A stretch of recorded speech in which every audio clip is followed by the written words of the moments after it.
Check 1-2. So why don't we shoot for like July 7th or 8th to have a recap for the video book? Well, I want it to be long enough so that where they can watch. Join the Ridgefield. But I think for online you can't have it too long.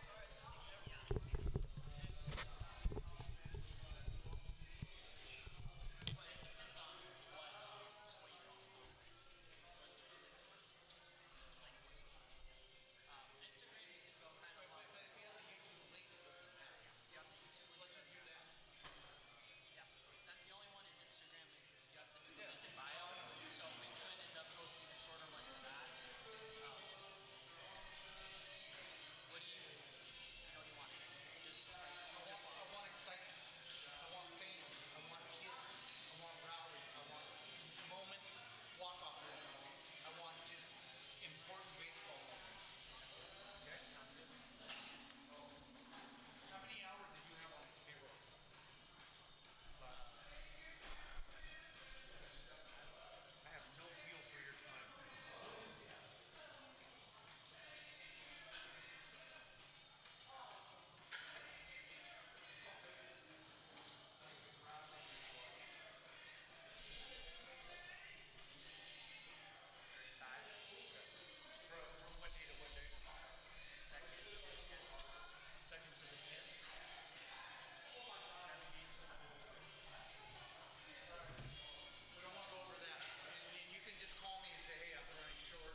This is Ridgefield Raptors baseball. The pregame show starts right now.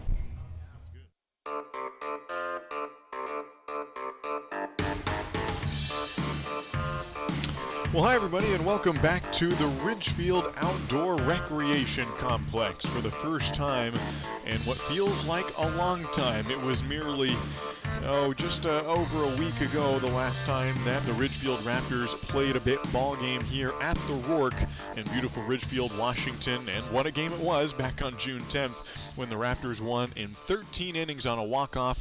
And finally here we get some Raptors baseball in Ridgefield. It was a fun couple of road trips the last week and a half for the Raptors, both in Bend, where they just got the victorious sweep over the Bend Elks, and up in Yakima, where it went the opposite way.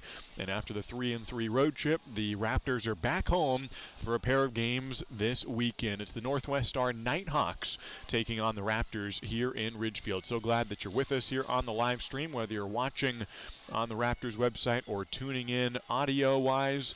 Glad that you're with us. I'm Josh Warden with the play-by-play. It's the Nighthawks coming in, a local feeder team and prep squad here in Ridgefield, taking on the Raptors, who come in right near the top of the West Coast League Southern Division. A couple non-league games here for the Raptors today and on Father's Day tomorrow, and then back to the West Coast League next week for the Tuesday, Wednesday, Thursday series against Yakima Valley. Here's the starting lineups tonight for the Ridgefield Raptors. On the bump, warming up right now out of the University of Oklahoma, is Jet Lotus. He'll get the start today and go at least a couple of innings. Who knows how far he'll go, but they'll bring in a couple other pitchers behind him, work their arms around and keep the bullpen fresh, but Jet Lotus will get things started. Leading off for the Raptors and playing center field, making his debut tonight out of Oregon State University, Micah McDowell. Behind him, the left fielder getting his return to the lineup after an injury, Tafton Hensley, bats second. Behind him in the three-hole, playing right field again, but batting third for the first time, Caden Connor, who started every game this season. Kobe Morales on a 12-game hit streak, bats cleanup and plays first base. Batting fifth, and the second baseman, Brady Casper out of Oregon State. Batting sixth, making his debut at catcher, Bradley Priap out of Ohlone College. Batting seventh, the designated hitter, is Dominic Enbody out of Antelope Valley. Batting eighth, the third baseman, Patrick Stark, who's headed to Loyola Marymount this upcoming year. And batting ninth, the shortstop out of Linfield University, is Tanner Jocks. There's the starters for the Ridgefield Raptors. First batter for the Nighthawks here tonight is Carter Monda out of Clark College, 6'4", 200, batting .208 on the year. So we are ready for some baseball here in Ridgefield. Feels like a long time. It's been 9 days, but we are back with the Raptors in their red uniforms, white pants, white caps against the black-clad Nighthawks. First pitch from Jet Lotus is a ball down low for Jet, who's making his fifth appearance of the season, actually sixth if you include the exhibition to start out this season where he pitched inning in that one. The 1-0 pitch is chopped behind the plate by Monda, who's starting in left field today. Jet Lotus had one inning against Cowlitz in that exhibition, and he's had 4 appearances since then. Had a great start against Bend, went 4 innings and no hits on June 6th. His best performance so far in the year. The 1-1 pitch from Lotus is hit high in the air off the ground. A high chopper. Lotus throws to first and wide of first, and Monda will turn around and head for second on an error on the pitcher. In fact, he'll dig for third. The throw in from right field is to third base and not in time to get Carter Monda, who gets around to third base on a ground ball that popped up probably 20 feet in the air off the bat of Carter Monda, the leadoff hitter. And by the time Jet Lotus basket catched it off the ground, Monda was nearly to first base, and he threw just behind Monda, and so the first baseman, Kobe Morales, couldn't reach out. He would have gotten in the way of Monda, went into right field. And so an error on the first batter. Monda is aboard at third base. Brooks Dyer is the next batter, a mountaineer out of Eastern Oregon University. He's the shortstop. Fouls the first pitch back. It's 0-1 from Jet Lotus. Nobody out, runner on third. The 0-1 pitch. Good looking throw from Lotus down the middle, and strike 2 from Jet. Jet works with a fastball that'll throw primarily. That was touching mid-90s in the Bend series. The 0-2 pitch, some chin music, and brushes Dyer back from the plate. Head coach for the Nighthawks, Casey Dyer, opposite him is Chris Cota in his second year with the organization. Here's the 1-2 pitch from Jet Lotus. Again up high, swung on and missed it. Got him to chase the fastball, the high cheese for Dyer, who struck out swinging. And it brings up a player that the Raptors are quite familiar with.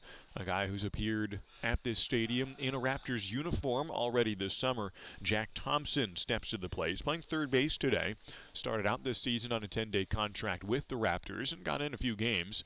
With one out, runner on third here in the top of the first inning, still scoreless. Jet Lotus tosses a first pitch ball to his teammate turned opponent in Jack Thompson. Plays for Lewis and Clark College, where he'll head back to the Pioneers this upcoming year. 1-0 pitch from Lotus is swung on and a towering pop-up in the infield. Both middle infielders coming in. It's Tanner Jocks making the catch on the right side of the bag next to Brady Casper, who's getting his first playing time at second base this season.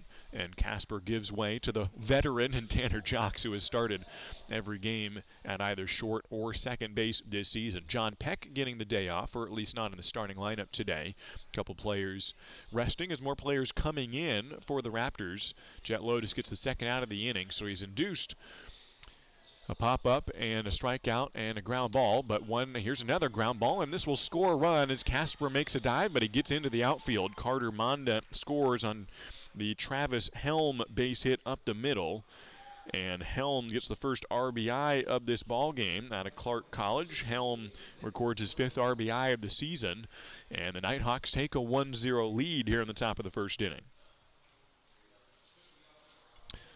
That'll bring up Nick Lorenza, best hitter on this lineup, at least through the short part of the season. He's batting .500. Good-looking fastball from Jet Lotus, who's got a four-seam that's got some good life to it. Touched 94 at University of Oklahoma, where he pitched this last year. Touched 94 at Bend a couple days ago when he was pitching against the Elks. Runner goes on the 0-1 pitch. Priap throws down to second. The throw is in there in time. And Bradley Priap records his first assist as a Ridgefield Raptor, making his debut. And the inning ends on a stolen base attempt by Travis Helm. And the Nighthawks do get one in the inning, but Priap, a nice throw. The first time he gets into the box score here for the Raptors this summer. He'll be batting in the 6th hole today. Leading off will be Micah McDowell, making his debut as well when we return. It's the Nighthawks 1 and the Ridgefield Raptors coming up to bat after this. C-Tran is your public transit system offering service in Clark County and beyond. Catch local service in Clark County, regional and express service to Portland, and connector service within the city limits of Camas, LaCenter, and Ridgefield. And if you don't have cash, no problem. C-Tran now accepts digital payments with Hop FastPass. So hit a home run and leave the driving to us. Visit c-tran.com for more information. C-Tran, our community, our promise. Baseball is back, and Peace Health is excited to once again sponsor the Ridgefield Raptors as they vie for the West Coast League title. Raptors games make a great family outing. Bring the whole crew to the ballpark to enjoy a safe, fun outdoor event featuring the thrills of Raptors baseball. As the largest health provider in Clark County, Peace Health is ready to step up to the plate and keep your family in the game, whether it's a routine appointment or specialty emergency care. Peace Health and the Ridgefield Raptors, two great teams.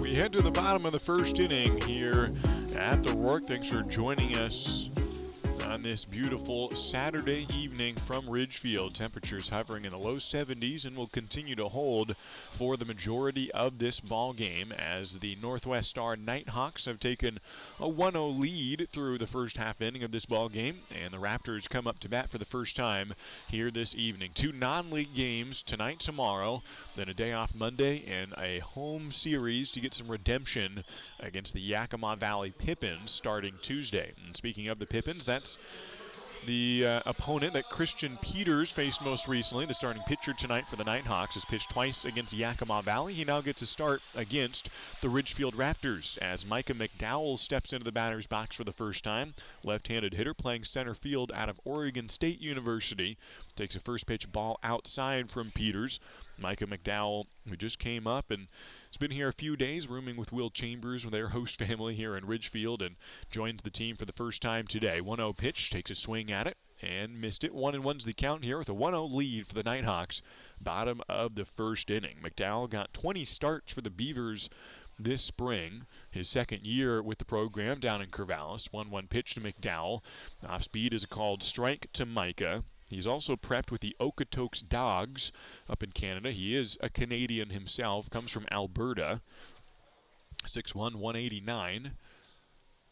And leads off this ball game for the Raptors as Peters steps off the rubber and McDowell steps similarly off the batter's box. He's listed as a shortstop and outfielder where he played, or that's what he played at with Okotoks today. He's playing center field and mostly an outfielder for Oregon State. 1-2 pitch for Micah, slapped down the third baseline and wide of Chris Cota, head coach for the Raptors. Stays a 1-2 count for Micah McDowell, who does not expect to get back to Canada much. He would have when he had some games against the Canadian teams. Had those 5 franchises been able to play this summer, but they got shut down. Breaking ball on the 1-2, caught in the lower part of the zone, and it is a strikeout looking for Christian Peters to start off this bottom half of the first inning. 1 away here in the first, a 1-0 lead for the Nighthawks, and striding to the plate for the first time, not this summer, but the first time in a while, is Tafton Hensley, who is the starting center fielder on opening day for the Raptors and the primary center fielder for the first handful of games, but has not played recently. Takes a first pitch ground ball to second base. Going to his left, Mason Masterson fields, throws to first and gets the out on a nice looking play by Masterson. Tafton coming back from injury, his first game since June 8th, and wastes no time in putting the ball in play, but he is the victim of a ground out here, and 2 away in the bottom of the first inning. 1-0 is the score. Nighthawks on top. Caden Connor coming to the plate. Been the leadoff hitter most of this season for Ridgefield. Has flipped between the 2 and now 3 holes. His first spot as the third batter of the lineup for the Raptors. Has started every game this season for Ridgefield. 2 outs. First pitch from Peters is below the knees. Ball 1 to Caden Connor out of Cal State Fullerton, moving back to right field where he had played pretty much every game until he moved to center for the Bend series. Brady Casper came in to play right field, so they went next to each other in the outfield. Another breaking ball, this one in there for a strike. 1-1 the count on the 79-mile-an-hour throw from Christian Peters. 2 outs, nobody on. Bottom of the first inning, a 1-0 lead for the Northwest Star Nighthawks. Caden Connor batting .266 on the season. The non-league was one of his best games when they had the exhibition against Cowlitz. 1-1 pitch, a called strike. Caden went 3 for 5 with a double and a run scored in the only non-league game that the Raptors have played up to tonight. That was against Cowlitz to start the season on June 2nd, and since then it's been 12 straight West Coast League games. And finally, a day off yesterday and non-league today. 1-2 pitch, bends outside. 2-2's the count from Christian Peters, who has gotten a strikeout and a ground out to open up this ball game. And the Raptors trying to get the tying man aboard here in the bottom of the first inning. Caden went 3 for 13 against the Elks this series down in beautiful Central Oregon. Slider down low, 2-2 pitch misses. Full count, 2 outs, nobody on. And the first inning for Caden Connor. It was 9 RBIs on the year, couple walks, 6 runs scored for the leadoff man who batted in all 3 different spots in the top trimester of the lineup for Cal State Fullerton, and now does the same for Ridgefield. Draws a 5-pitch walk as that slider misses down low, and Caden is aboard for a 2-out base on balls. Likes to hit second the most, where he hit for Cal State Fullerton at times this past season. Hit leadoff, hit the 3-hole. He actually said he likes hitting the 3-hole the least, but he is now has a 1,000 on-base percentage. Kobe Morales comes to the plate. That's the first time Caden had a plate appearance in the 3-hole this season. And gets on board, stares into the sun as he's looking in from first base. Morales at the plate. 2 outs, runner on first. Morales a big first cut and swings over it from Christian Peters. Nighthawks leading 1-0 in this ball game. Kobe batting .367 on the year. 12-game hit streak. Throw down to first, and Caden Connor taking a decent-sized lead, dives back in and gets his fingertips on the pillow before being tagged. Not only a 12-game hit streak for Kobe Morales, but he's also got 3 doubles just in the last 2 games. As Connor draws another throw at first base, gets back. 0-1 the count with 2 outs to Kobe Morales, a 1-0 lead for the Nighthawks. The visitors today here at the Rourke. Another swing, the runner's going. Caden Connor slides feet first, and he is thrown out at second. Both innings here, with both half innings of the first, end with a stolen base attempt, and Caden Connor is tossed out at second, and that ends the frame. So Christian Peters allows a walk but faces the minimum, and we head to the top of the second inning. It's the Raptors yet to score, and the Northwest Star Nighthawks won.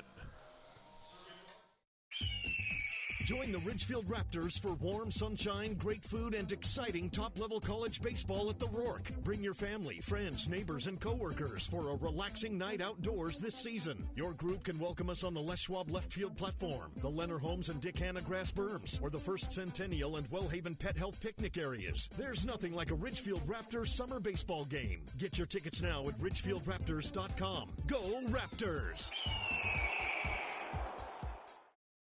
Can't remember the last time you had a tall, ice-cold draft beer? Jog your memory at Buffalo Wild Wings for just $3. Stop by B-Dubs now and get Bud Light poured into a tall 22-ounce glass, all for just $3. Remind your mouth what it's been missing. Buffalo Wild Wings. Roar! Available at participating locations for a limited time. Dine-in only. Prices may vary. Please drink responsibly. Availability of dine-in varies by location.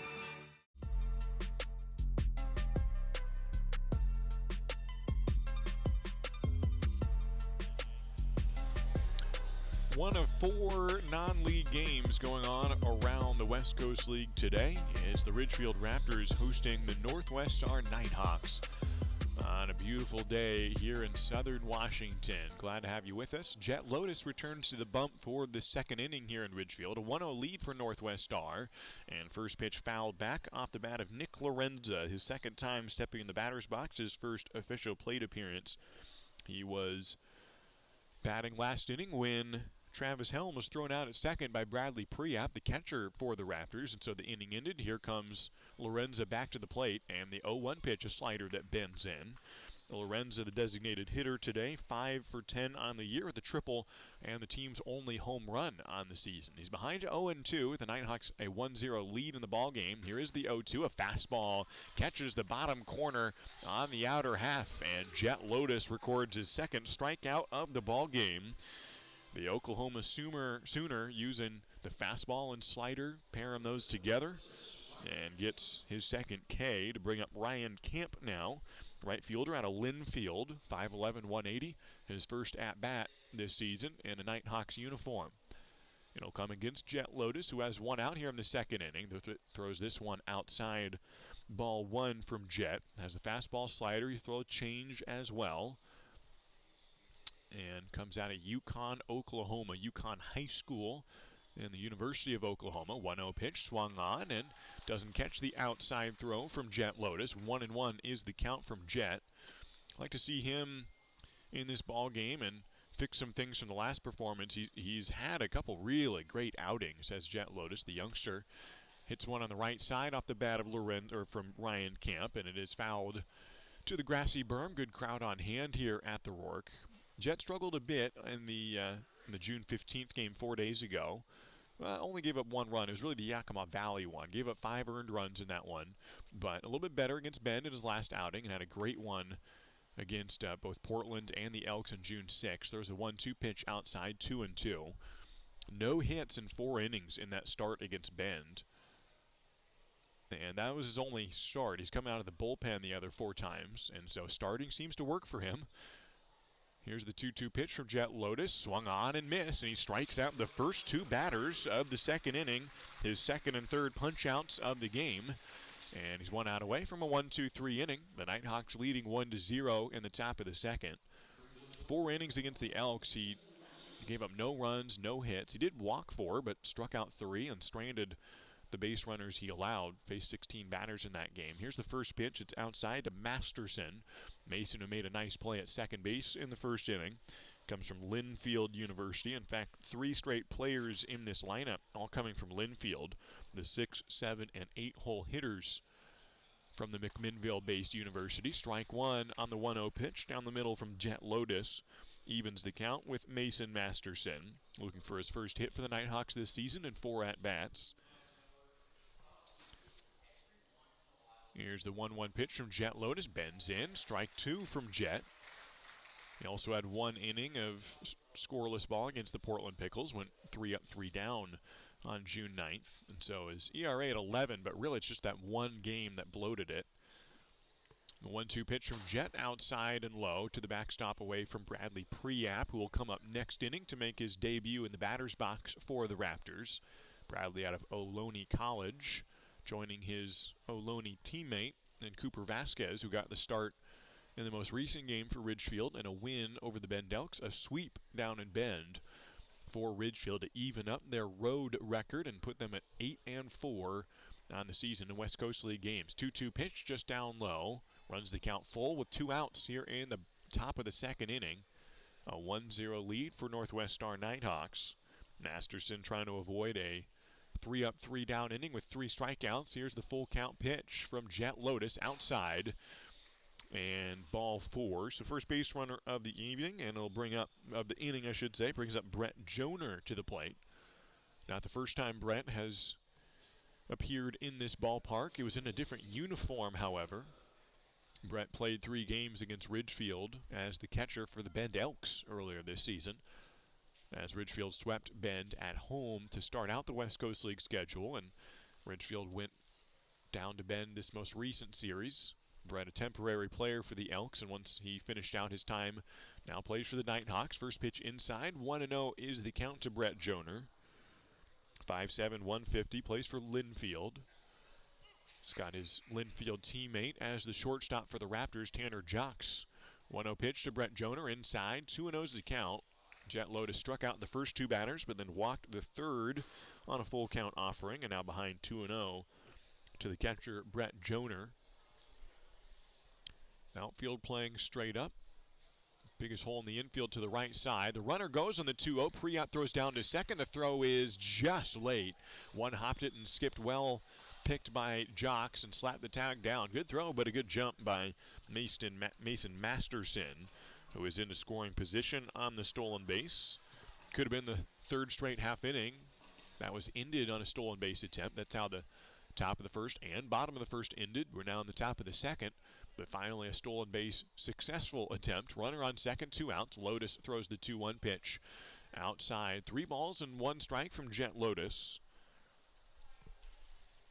Gave up just 1 run in the Bend game 4 days ago. Went 1 1/3 innings. No hits, just 1 walk.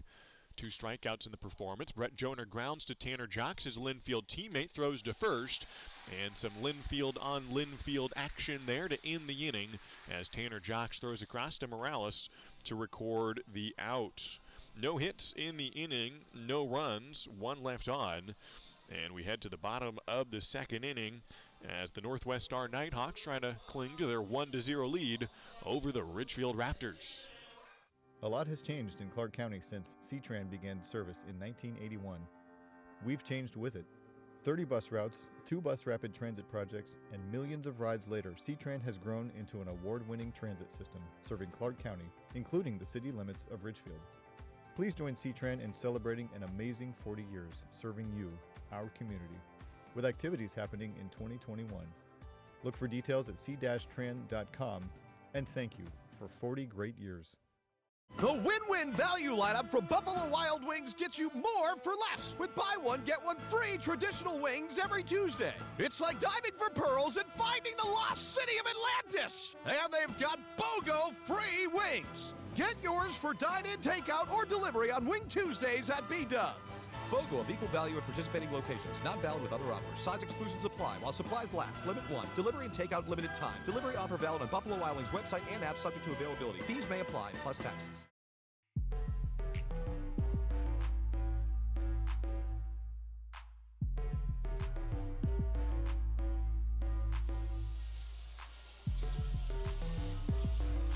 Coming to the plate here in the bottom of the second inning for the Ridgefield Raptors will be Kobe Morales, Brady Casper, and Bradley Priap.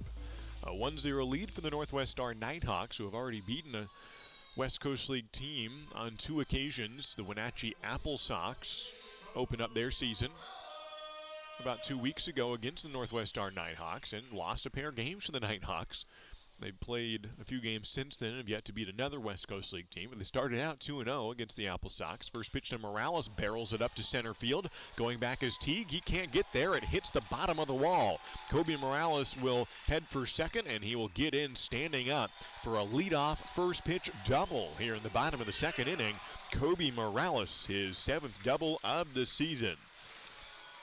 He represents the tying run here in the bottom of the second inning, and Brady Casper comes to the plate. Morales just hitting that one on the screws to straightaway center field and hit the base of the wall and bounce back to Quadrice Teague, who got the ball in quickly. Had it been on line, Morales would have had to slide, but it was just off the line at second base, and Morales was in there easily. 1 pitch, 1 double off of Christian Peters. Second pitch of the inning is a called strike to Brady Casper, left-handed batter out of Oregon State University by way of Mission Viejo, California. 6'2", 200, had 1 hit in the Bend series. Started all 3 in right field for the Raptors, had a double as his 1 hit. He also walked 3 times. And looking for his first RBI of the young season for Brady Casper, as Brett Joner will jog out to the mound and talk with Christian Peters, his battery mate, on the mound. First pitch and a double for Morales, who came in with 6 doubles. He now ties up Caden Connor with 7 on the season, and Caden is leading the West Coast League. Well, now he's tied for first, although that double will not go in the stat book in West Coast League games, but in overall statistics, Morales improving upon his .367 average this season, with 15 RBIs on the year for Kobe. He has been lights out at the plate. No Will Chambers in the lineup today. I'm sure he'll be back before long. In fact, we could see him on the mound today. 0-1 pitch to Brady Casper is down. 1-1's the count. A 1-0 lead for the Nighthawks. Bottom of the second inning. Northwest Star also had a tie ball game with Cowlitz that had to be called, and 2-4 on the season, plus the 1 tie against West Coast League teams. They'll travel all over and play some non-league games around the West Coast League. Foul back off the bat of Brady Casper. 1-2 is the count from Christian Peters. Runner on second, no outs in the bottom of the second inning. After Brady Casper is Bradley Priap, batting in the 6th hole. The catcher today will get his first at-bat in a Raptors uniform. Christian Peters working out of the stretch, sidearm thrower, and goes with the 1-2, is down low, 2-2 from Christian Peters, who pitched a scoreless first inning. In fact, faced the minimum, although he did give up a walk. But then Caden Connor was caught stealing on what may have been a hit and run, but if it was, Morales, who did miss the pitch, makes redemption by getting a runner on second base in the first pitch of the next inning by doubling. Here's the pitch to Casper. He grounds 1 to second. This will advance the runner, but Masterson makes the throw to first to record the first out of the inning. On the play, Morales down to third, and the tying run 90 feet away for the Raptors in the bottom of the second inning. Bradley Priap to the plate. Comes from Stockton, California, wearing a Raptors for the first time today, and took a circuitous route to Ridgefield. Was not necessarily expecting to be here today. Plays for Ohlone College. First pitch, takes a cut at it and misses it on the fastball inside. Bradley is playing for Ridgefield in part because he happened to be traveling for family reasons up to Oregon in the northern part of the state, and because he was here, he was able to just come up a few paces further to Ridgefield and play in tonight's ball game. 0-1 pitch to Bradley, takes another swing, and this one fouled to the dugout. 0-2, 1 out, runner on third, in a 1-0 ball game. The Nighthawks on top. Priap, who plays for Ohlone College, has been there the last couple of years and is transferring to Radford for the upcoming year. Priap is only in the Northwest right now because his brother is getting married tomorrow in Newburgh. So he'll go down to Newburgh tomorrow, watch his older brother get married, and maybe come back to the Raptors next weekend. Takes a big cut at the 0-2 and doesn't get it. So he strikes out. 2 down in the inning, and Dominic Enbody to the plate. Dominic also coming up from California, where he played for University of Antelope Valley. originally from Wilsonville, Oregon. In fact, Hubbard to be particular, but went to Wilsonville High School. And the hero and won perhaps 2 games against Bend this past weekend on the base paths and in the batter's box. First pitch to Dominic is outside. 1-0 is the count, 2 outs, tying run at third in the bottom of the second inning for the Raptors. Dominic, who played in 2 games against Bend, and both of them had some dramatics in the 9th inning of each of those games. The game-winning single and the game-winning run scored on successive nights for the Wilsonville native. He's ahead 1-0 from Christian Peters and now takes a strike. 1-1's the count with 2 outs. Dominic laced a single to center field in the Tuesday game that scored 2 runs. It leapfrogged the Raptors from down 1 to up 1. They held on to that lead and won the ball game 9-8 on Tuesday against the Elks. 1-1 pitch is hit up high, not very deep. It will be playable in left center field and might be the shortstop to make the play. No, it's the left fielder coming in, and Carter Monda makes the put out.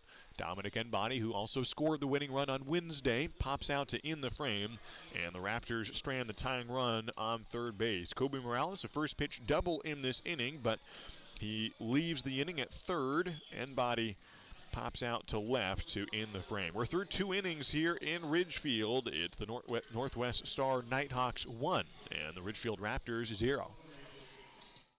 This is WSU Vancouver, Southwest Washington's only 4-year research university.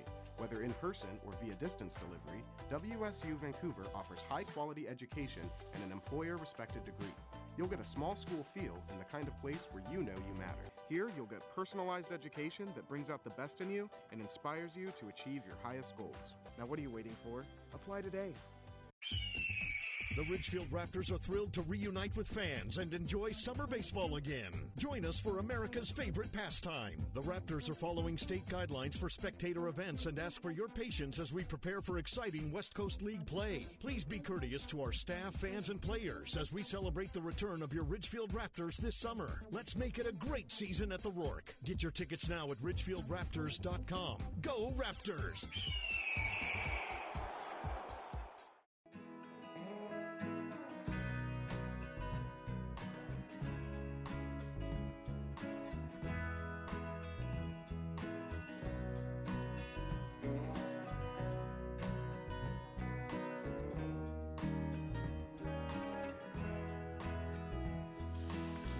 Welcome back to the Ridgefield Outdoor Recreation Complex for the top of the 3rd inning here in Ridgefield. First non-league game of the weekend here. Ridgefield playing its first game against a non-West Coast League opponent.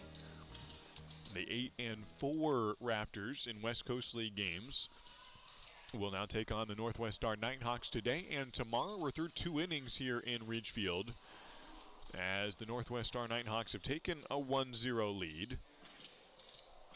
And we head to the top of the 3rd. New pitcher for the Raptors is Ben Lake.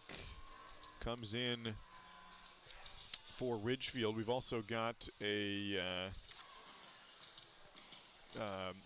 newcomer. Patrick Stark will lead off next inning, the starting 3rd baseman today. He's playing the hot corner. He's out of Loyola Marymount. So new look in the infield for Ridgefield. And the first batter of the inning will be Quadrice Teague out of Clark College. Ben Lake on the mound for his first inning of work.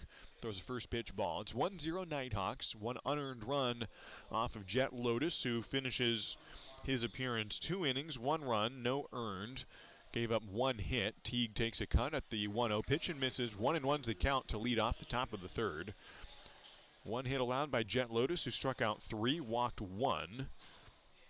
As the starting pitcher, and Ben Lake out of University of California comes in. Throws the 1-1 pitch high and outside. Ben has not had a ton of time yet for the Raptors, but he'll get his spots. He actually made a couple appearances this season. Went 1 inning against Bend, allowed 1 earned run. 1 earned run also against Portland. Hit up high, a towering pop-up off the bat of Teague. Tanner Jocks locates it into the blue sky, a cloudless sky, and makes the catch. The shortstop records the first out of the inning. And we are on to the top of the order for the Nighthawks. Carter Monda to the plate, who hit a sky of a chopper. Hit it right in front of the plate, and it bounced up into the air and hung there for a good 2, 3, maybe 4 seconds. And he was almost down to first base by the time it landed into the webbing of Jet Lotus, who threw wide of first. It was the only error of the ball game so far, and he came around to score. He's the only player to score in this ball game for either team. Monda takes a first pitch ball from Ben Lake. Ben at a University of California, Berkeley. He's behind 1-0 with 1 out. Second pitch is a called strike from Ben, who stands at 6'2", 211. Out of Woodland Hills, California. Went to Agora High School. The salutatorian there at Agora. 1-1 pitch swung on and popped up over the bleachers on the first base side. Fans putting up their hands, protecting against the sun, and a bit hard to see the pop-up up in from their vantage right into the sun. 1 ball and 2 strikes from Ben Lake. Got back in front of Carter Monda. 1 out, nobody on. A 1-0 lead for the Nighthawks. Ben Lake throws. It's hit into right field. Going back on it and over Caden Connor's head. It one-hops the wall. Caden scoops it up at the warning track and throws it back in, where Carter Monda is scooting into second base for a 1-out double for the Nighthawks. He's gotten on base both times. And after scoring in the first, he's in scoring position here in the third inning.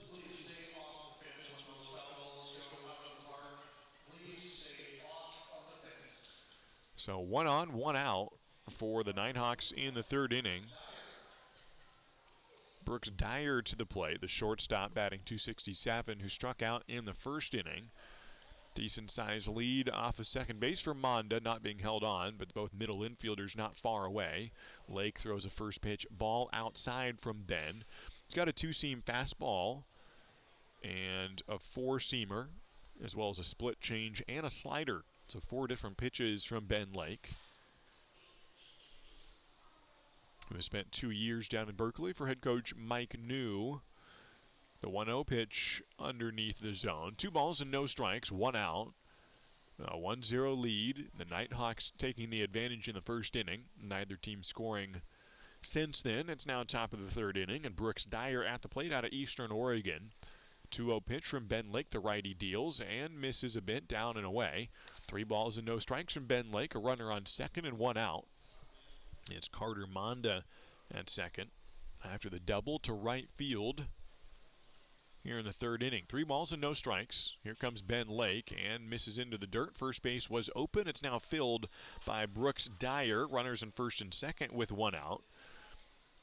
Coach is hoping Ben Lake will go a while and eat up some innings now in this game. It's possible we'll see Will Chambers before the conclusion of this one, but Ben Lake perhaps will go, well, I don't know, 3 innings, or we'll see. I have no idea how much Ben Lake will go, but got the first out of this inning and has since given up a double and a walk. We will see a mound visit from Daniel Barato, the pitching coach at Santa Barbara City College, and also the pitching coach here with the Raptors. His first year of coaching, a recent pitcher at Bowling Green State and at Santa Barbara City College, where he started out his athletic career, and chats with the youngster Ben Lake, who has 2 on and 1 out here in the top of the third inning. Tomorrow's game, an earlier contest, 1:05 first pitch on Father's Day.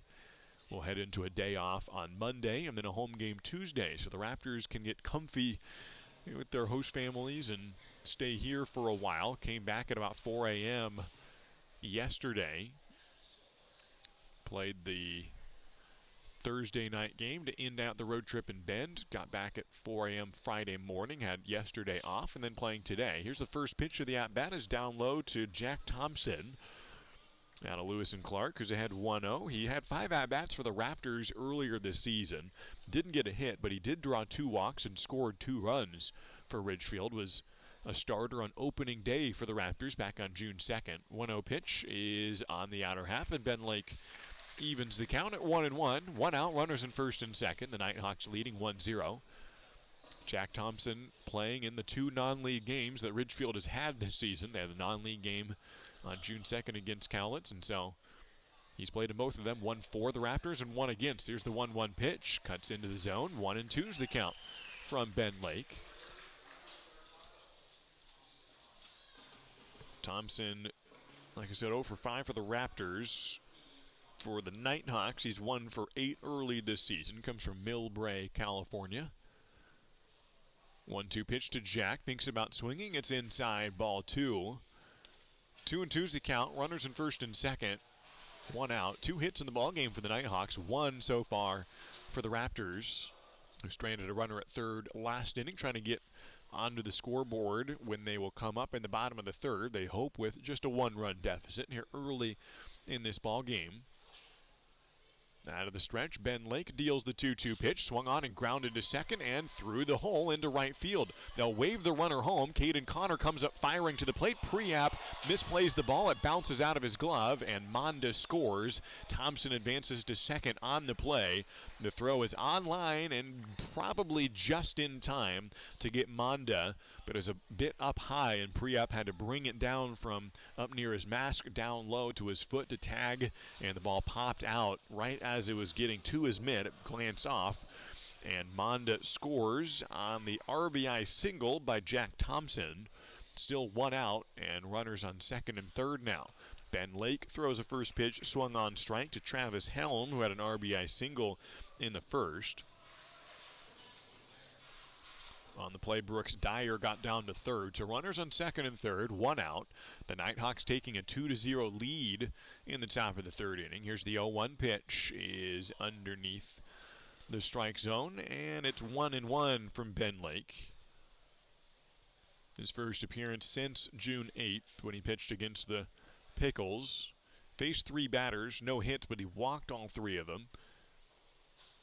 Faced 6 batters against Bend. First, the 1-1 pitch is popped up into right field, carrying to nearly the warning track. Caden Connor pulls it in for out number 2, and this will score a run on a RBI sac fly for Travis Helm. And down the line comes Brooks Dyer to take a 3-0 lead for the Nighthawks. Jack Thompson advancing to third on the play, and the Nighthawks up 3-0 in the top of the third inning, and Nick Lorenza to the plate. Out of Fort Vancouver High School and Clark College. Lorenza bats with a runner on third and 2 outs now in the inning. Ben Lake trying to close it out here and limit the damage. Throws a breaking ball or off speed on the opening pitch of the at-bat. It's called a strike to Lorenza, who's a civil engineering major at Clark College, against Ben Lake, who's a mechanical engineering major at Cal Berkeley. So a battle of the engineering disciplines. 0-1 pitch, checked his swing. It's called a strike. 2 outs, an 0-2 count for Ben Lake. Giving up just 1 walk in the inning. Walks were the issue earlier, but in his other couple appearances. But he's ahead 0-2. Now to Lorenza, the designated hitter. 2 outs. Here is the pitch right over the plate, and got him looking to end the inning. 4th strikeout of the game for Ridgefield pitchers, but the Nighthawks have struck first and struck second. They lead 3-0 as we head to the bottom of the third inning. The Raptors trying to close the gap and get on the board for the first time. It's 3-0 Nighthawks. At Clark Public Utilities, we know you depend on electricity every day. And even though our offices remain closed, we're available 24 hours a day, 7 days a week, by phone, online, and email. The past year has brought changes to many in our community, with lost jobs or reduced working hours, disrupted childcare, and the challenge of teaching the kids. If you've been financially impacted by the pandemic and can't pay your utility bill, call us or send an email right away. Eligibility for payment assistance has been expanded so more households may qualify. Through it all, we're always here to provide you with safe and reliable service, and we're ready to help. Clark Public Utilities, ranked highest in customer satisfaction among residential midsize utilities in the West by J.D. Power 13 years in a row. For J.D. Power 2020 award information, visit jdpower.com/awards. Clark Public Utilities, we're always here.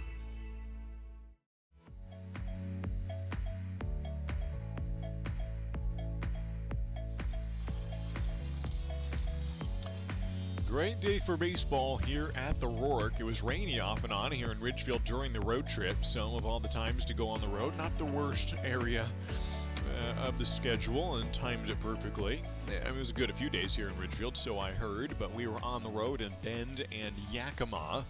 Although it did rain in Yakima one of those games, so for what it's worth. But now we're back at home, and it's great weather here in southern Washington.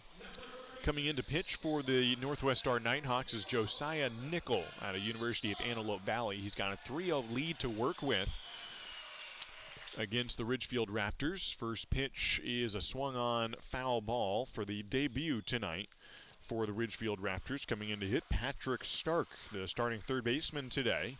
Yet to play a collegiate baseball game, just finished his high school career. 0-1 pitch is hammered to left field.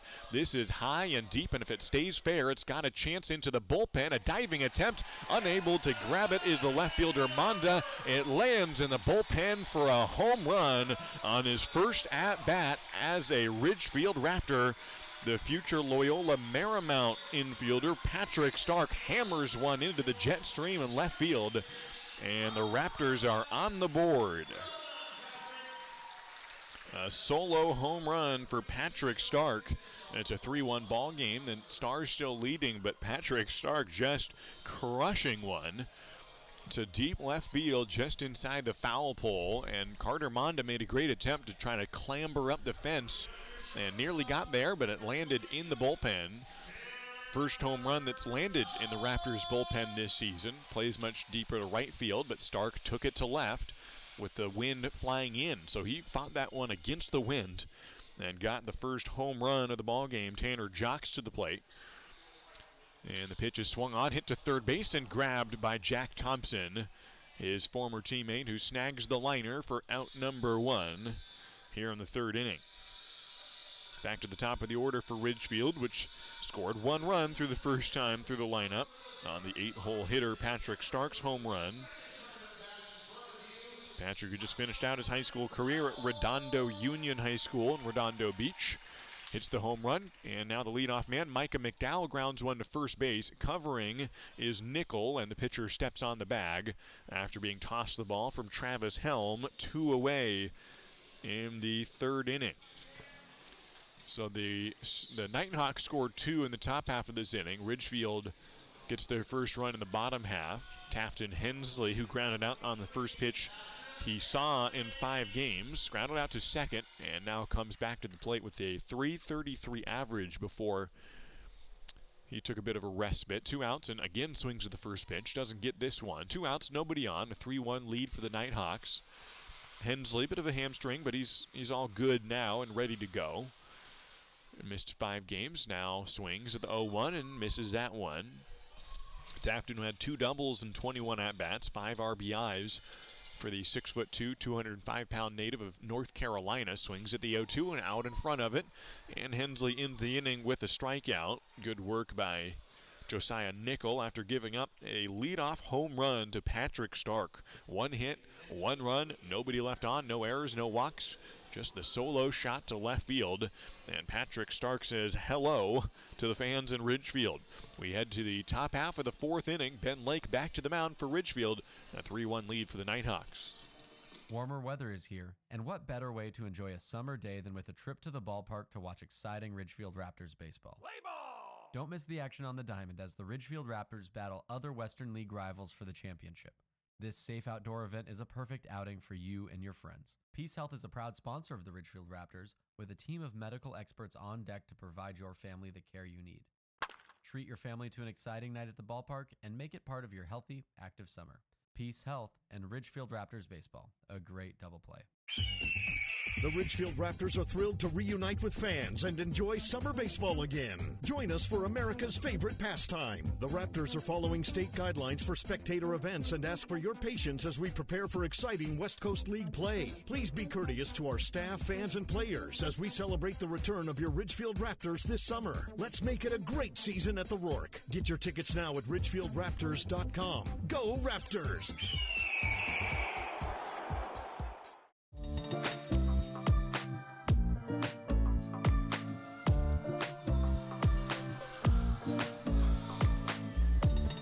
Ben Lake back to the mound in the top of the 4th inning. 1 inning so far for the Golden Bear out of Cal Berkeley. Ben back to the mound with a 3-1 deficit at the hands of the Northwest Star Nighthawks, but Ridgefield getting its first run on the board last half inning, a solo home run by Patrick Stark. Here's the first pitch above the helmet of Ryan Camp. Ball 1 from Ben Lake, who gave up 2 runs last inning on 3 hits, had a walk in there, but ended it with a strikeout, and now we'll get some extra run here for Ridgefield and a shorter or a longer leash for him today. First pitch, or the second pitch, grounded back to Ben Lake, and the pitcher runs it to the bag and underhands a few feet away from Kobe Morales for a leadoff ground out for Ben Lake. Got the first out of the 3rd inning, came around to give up 2 runs in that frame. Now gets the first out of the 4th inning and tries to keep that momentum. He'll face Mason Masterson, who walked in the 2nd inning off of Jet Lotus, who started this ball game for Ridgefield. First pitch up high from Ben Lake. A 3-1 lead for the Nighthawks. A lot of innings to be played here, however, as we stand in the top of the 4th, and we'll play 9 more innings tomorrow between these same 2 teams. A fastball that gets in at the knees for strike 1. 1 out, a 1-1 count. Outfield playing pretty deep for Mason Masterson out of Linfield University. 1-1 pitch from Ben Lake, another fastball in similar spot, same call. 1-2's the count from Ben Lake, who is making his longest appearance so far in the season, his 3rd game for the Raptors. Longest appearance was 1 inning, and now gets the 1-2 pitch on the outer half and struck out. Masterson looking. He's retired the first 2 batters he's seen this frame. A ground out and a strikeout. And Brett Joner comes to the plate. 5'7", 150 out of Linfield, batting .286. Joner at the plate was the catcher for the Bend Elks, and now the catcher for the Nighthawks. First pitch up high from Ben Lake. 2 outs, nobody on. 3-1 is the score. Nighthawks on top. Took the lead in the top of the 1st inning. A slider misses. 2-0 is the count. The Nighthawks adding 2 runs last inning, but Ben Lake an out away from a 1-2-3 frame here in the top of the 4th. Fastball sliced off the bat of Brett Joner into the screen on the first base side. Quadrice Teague in the on-deck circle, jogging over to hand it back to the umpire. 2 balls and 1 strike, 2 outs, nobody on base. Big hole up the middle through the infield. 2-1 pitch is low. 3-1 the count from Ben Lake. Tanner Jocks playing towards the 3rd baseline, the shortstop. And Brady Casper, the 2nd baseman, also a bit away from the 2nd base bag. The 3-1 pitch hit high and foul on the first base side. Casper is mostly an outfielder, at least so far, and will probably play mostly outfield for Oregon State, but he likes the infield a lot and gets his first playing time in the infield today for the Raptors, playing 2nd base. Here's the payoff pitch. It's barreled up to left field, and it'll land in for a base hit. Scooped up by Hensley, who's playing left field for the first time this season. A 2-out base hit by Brett Joner. And we are to the bottom of the lineup. The 9-hole hitter, Quadrice Teague, coming to the plate. 5'7", 175 out of Clark College. Just 2 straight hitters checking in at 5'7" at the bottom half of the lineup. Brett Joner singled, and now it's Teague to the plate with 2 outs. The pitch inside. Teague is a speedy runner. He popped up in his first at-bat, but by the time he was caught, he had gotten around first and practically at a second on the pop fly, and part of that was how high it hung in the air, but you could tell he's got some good jets. He's ahead 1-0. 2 outs, runner on first, a 3-1 lead for Northwest Star Academy. Throw down to first. It bounces off of either the runner or Morales. It bounces back to the pitcher, who will scoop it up himself. Ben Lake making the throw. Joner dove back to first, and that ball either bounced off his back or something, and it bounced back to Ben Lake, and Joner seems okay. We're all good to go. 1 ball and no strike. Here comes Lake, and caught the outside corner. Good frame by Priap. 1-1 is the count from Ben Lake, his 2nd inning on the mound for Ridgefield. All 3 appearances this season for Ben have been here at home. 1-1 pitch from Lake, who checks the runner at first. Now comes to the plate and throws inside. 2-1 is the count with 2 outs. When Ridgefield comes up to the plate in the bottom of the 4th inning, it'll be Caden Connor to the plate, followed by Kobe Morales and Brady Casper.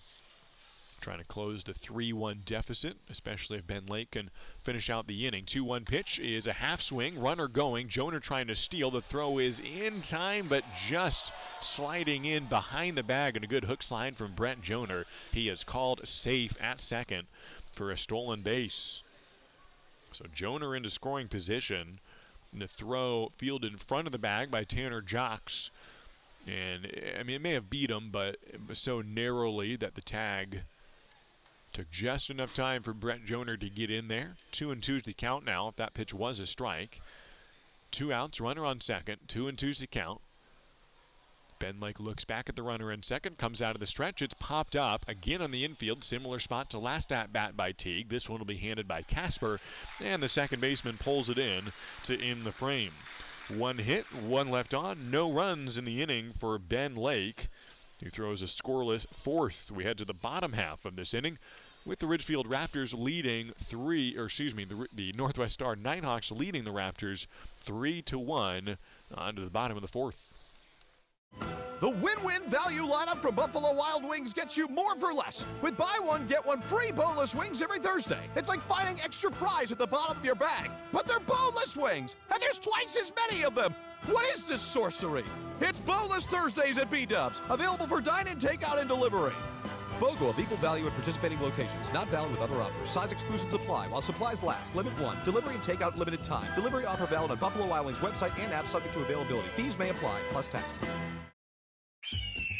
The Ridgefield Raptors are back, where the entire family can watch top-level college baseball players live at the Rourke. Now, kids 12 and under get in free with a paid adult for all Sunday afternoon Raptors games. Enjoy local Southwest Washington baseball with the whole family this summer. Sunday games are at 105 and are presented by Peace Health and the Columbian. Come cheer on your Ridgefield Raptors all season long. Get your tickets now at ridgefieldraptors.com. Go Raptors!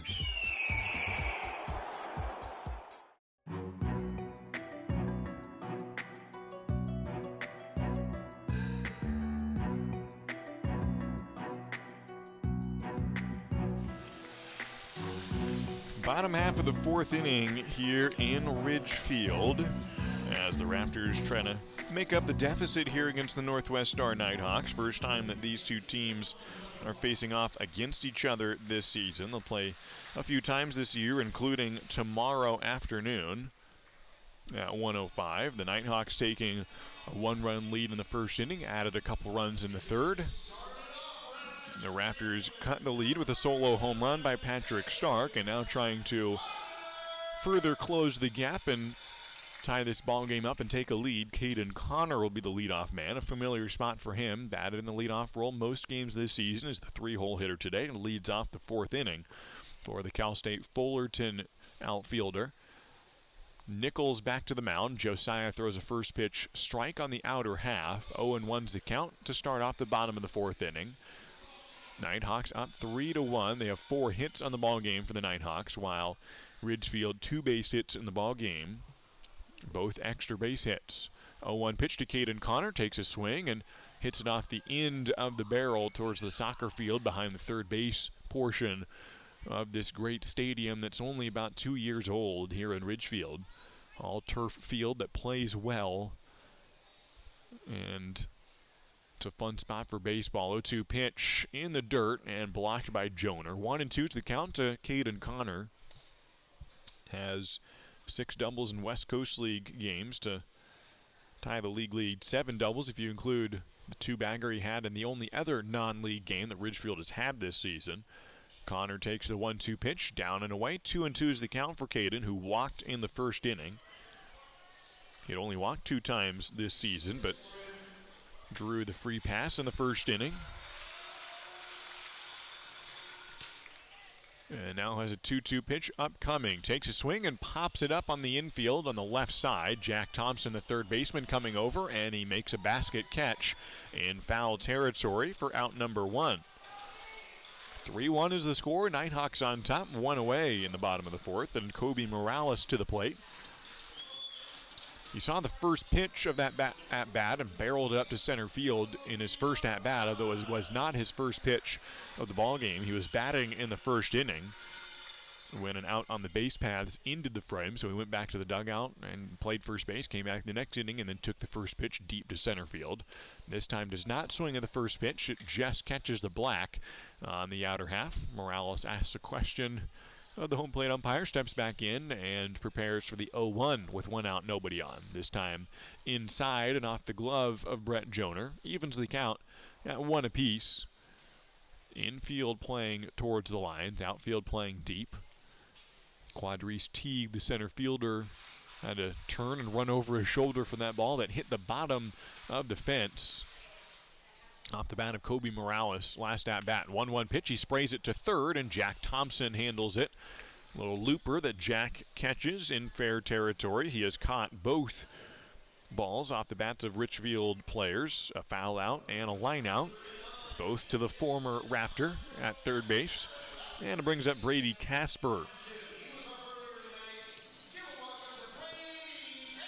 Out of Oregon State University, Brady, who grounded out to second base in his first at-bat. Now it's 2 outs, nobody on. Lines one to left center field. Well hit, but Quadrice Teague able to get under it and make the catch in left center. 3 up, 3 down for Josiah Nichols here in the 4th inning. No runs across in the frame on no hits, no errors, nobody left on base.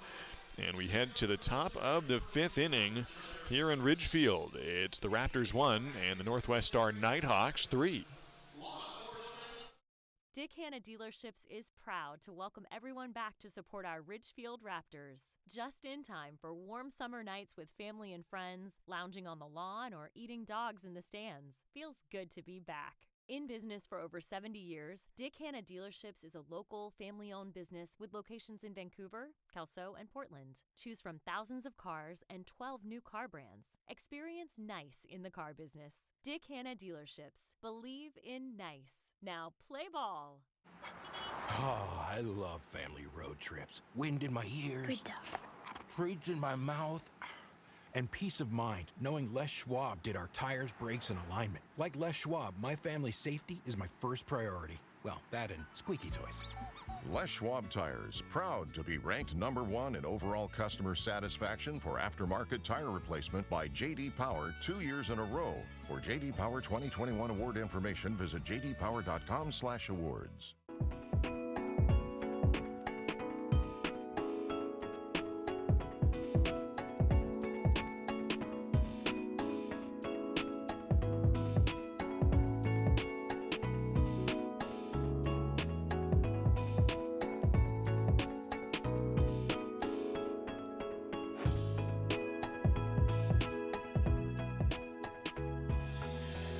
Top of the 5th inning here in Ridgefield.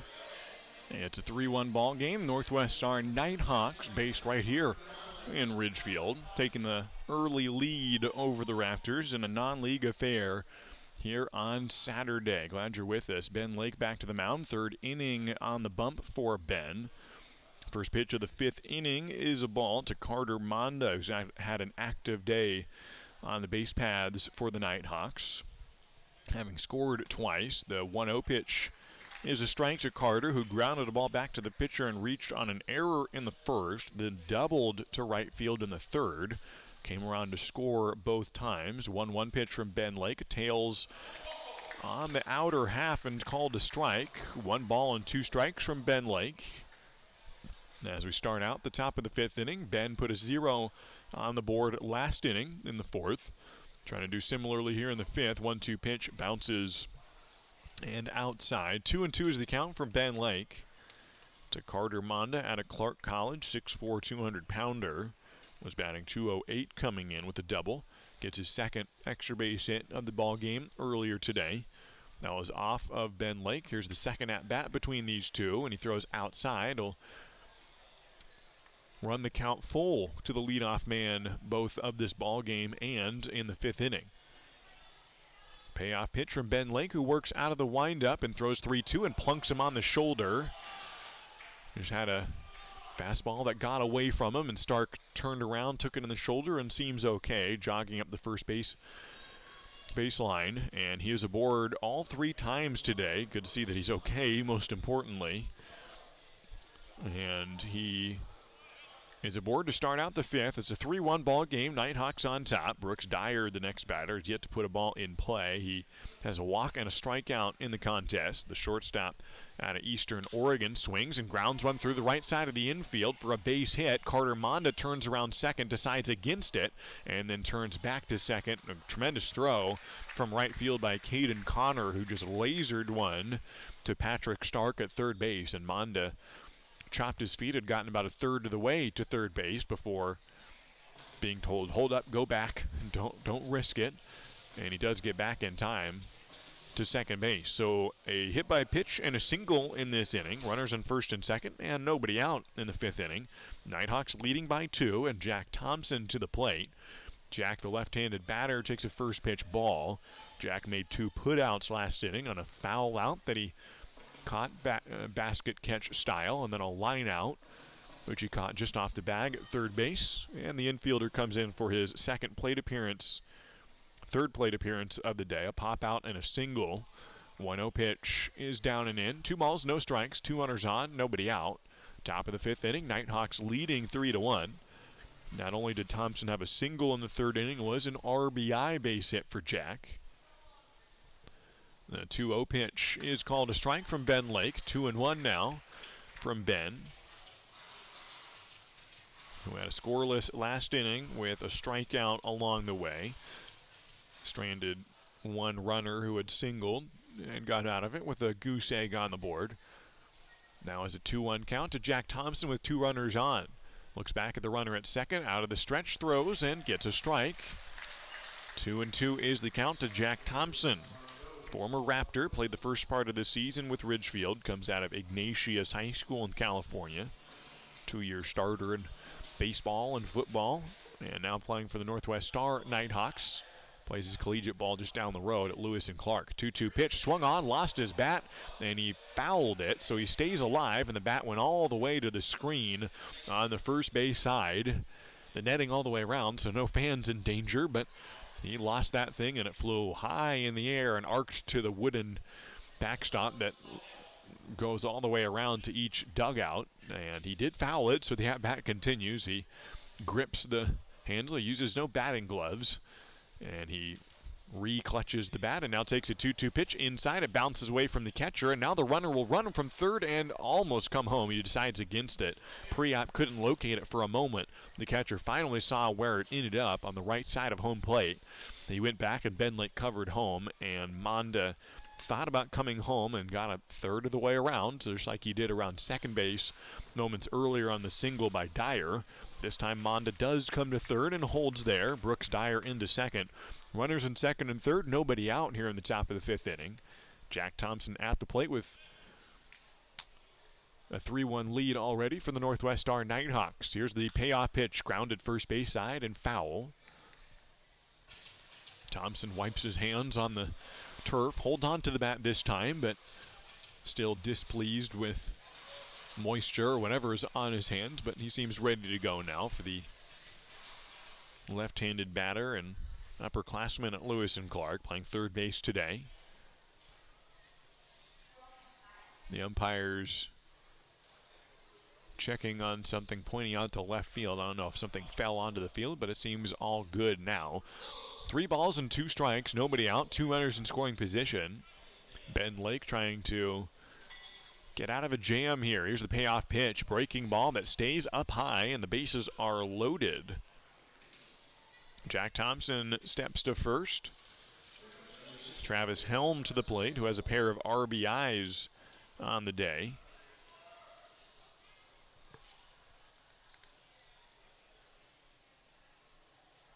Helm, who had a sac fly and an RBI single.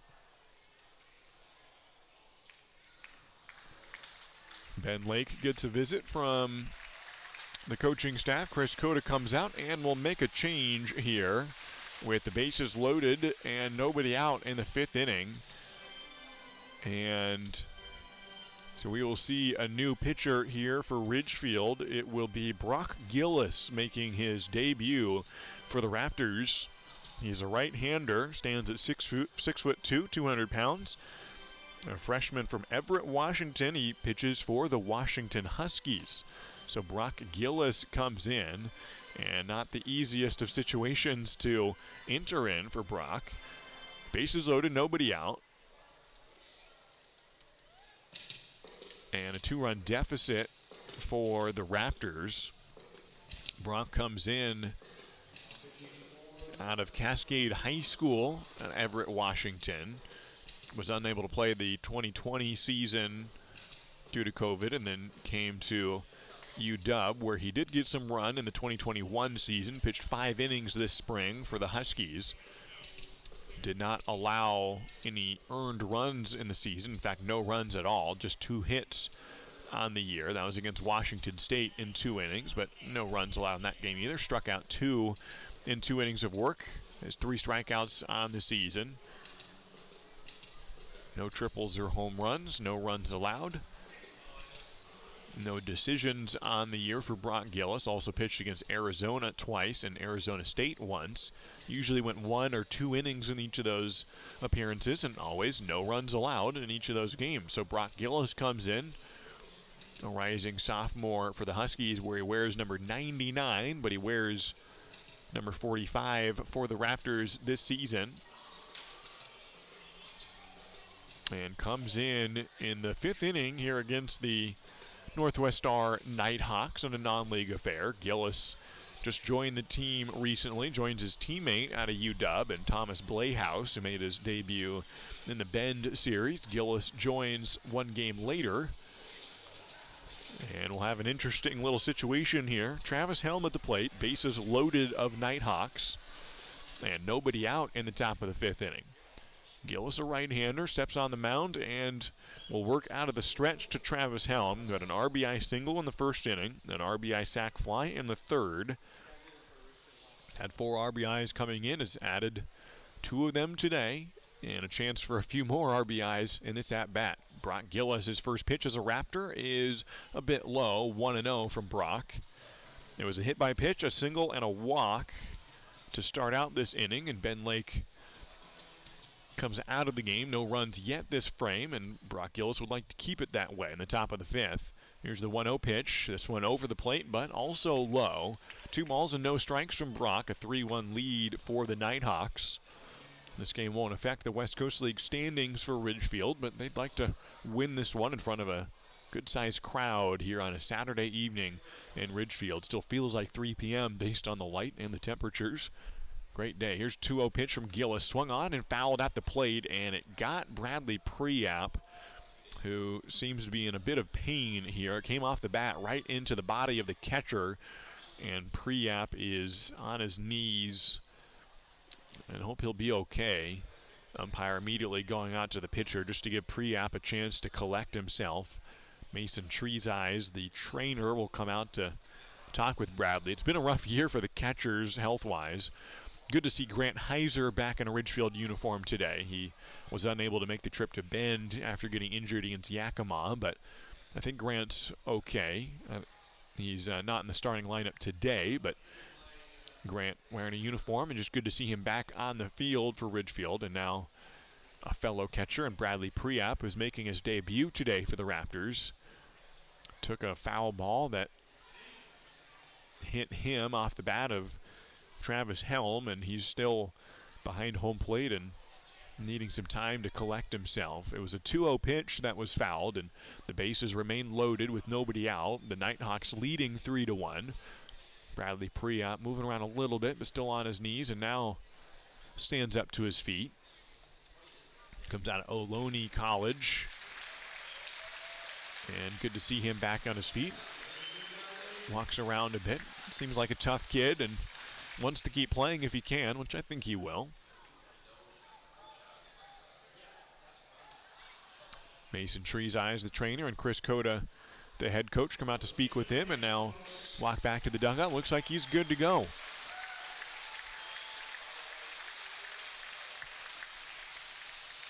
So Priap back behind the plate. Brock Gillis steps back to the mound. It's 2 balls, 1 strike, nobody out. Runners on first, second, and third base. A 3-1 lead for the Nighthawks. Travis Helm at the plate out of Clark College. Gillis comes set. The righty peers in and works out of the stretch, throws a fastball, again fouled back, but this one narrowly missing the body of Bradley Priap, who stays healthy and now has a 2-2 count coming from his battery mate, Brock Gillis. 2 straight foul balls from Travis Helm, who was ahead 2-0. Outfield playing deep. Infield near double play depth. Count even at 2 balls and 2 strikes. Brock Gillis throws another fastball blocked by Priap. Bounces down the first baseline, but not far enough to get in a run. From third base is Carter Monda looking to score his 3rd run of the ball game. At second base is Brooks Dyer. At first base is Jack Thompson. Came in as a pinch runner at first base a couple times, so he's been busy at that first base bag when he was playing for the Raptors earlier this season. Now he's standing at first for the Nighthawks. There's the payoff pitch with the bases loaded. Gillis throws one and fouled again. 3 foul balls in this at-bat from Travis Helm. And we'll see the 7th pitch of this battle between 2 players playing their collegiate ball in the Evergreen State. Brock Gillis, the Washington Husky, comes set. Another 3-2 pitch coming from Gillis. Throws in just outside, and he has walked in a run. Travis Helm draws a 7-pitch base on balls.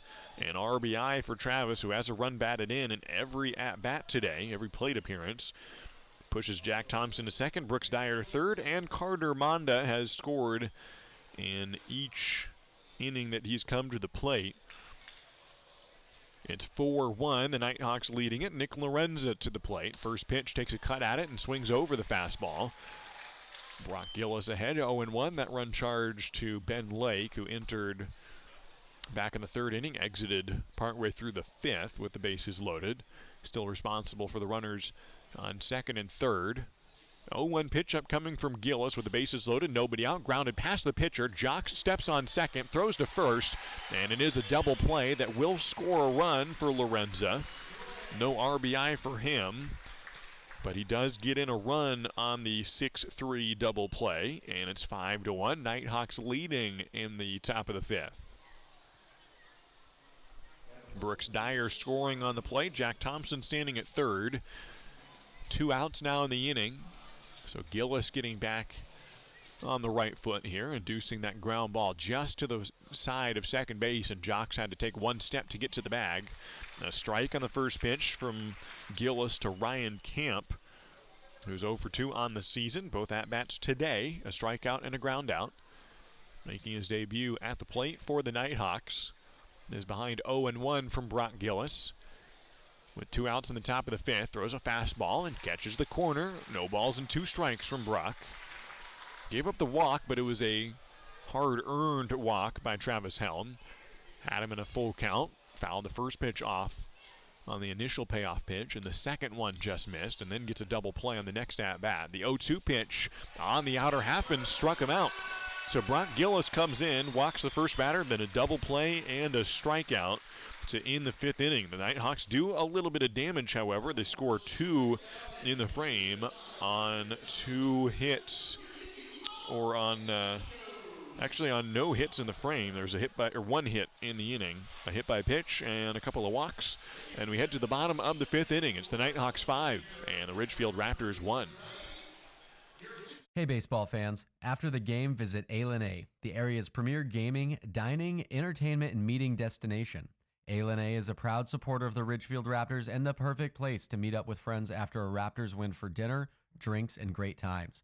Keep the fun and excitement going after the 9th inning and grab beers at Tom's Urban, or enjoy a perfectly cooked porterhouse at Michael Jordan's Steakhouse. With 100,000 square feet of gaming space, 15 different restaurants, bars, and retail outlets to choose from, A has just what you need to turn your night at the ballgame into a night you won't forget. A, just off I-5 at exit 16, ILANIresort.com. Found a giant spider in my bed. Stepped outside and a hornet stung my head. Got ants around the sink, And I am starting to think the experts that I know are gonna make me pest-free. Natura Pest Control, killing your bugs and rodents, baby. Natura Pest Control, call today, get a quote for free.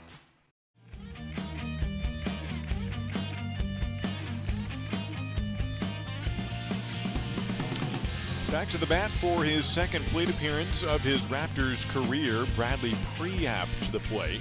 Bottom of the fifth inning, Josiah Nickel, the pitcher. Priap cues the first pitch and fouls it at the plate.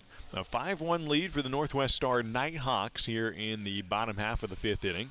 Northwest Star scoring a couple runs in the third and fifth innings to help take the lead. 0-1 pitch to Priap, drops just above the zone, stays high. 1-1 is the count to Bradley, who has spent 2 years at Ohlone College and will transfer out east for his third year of collegiate baseball to Radford.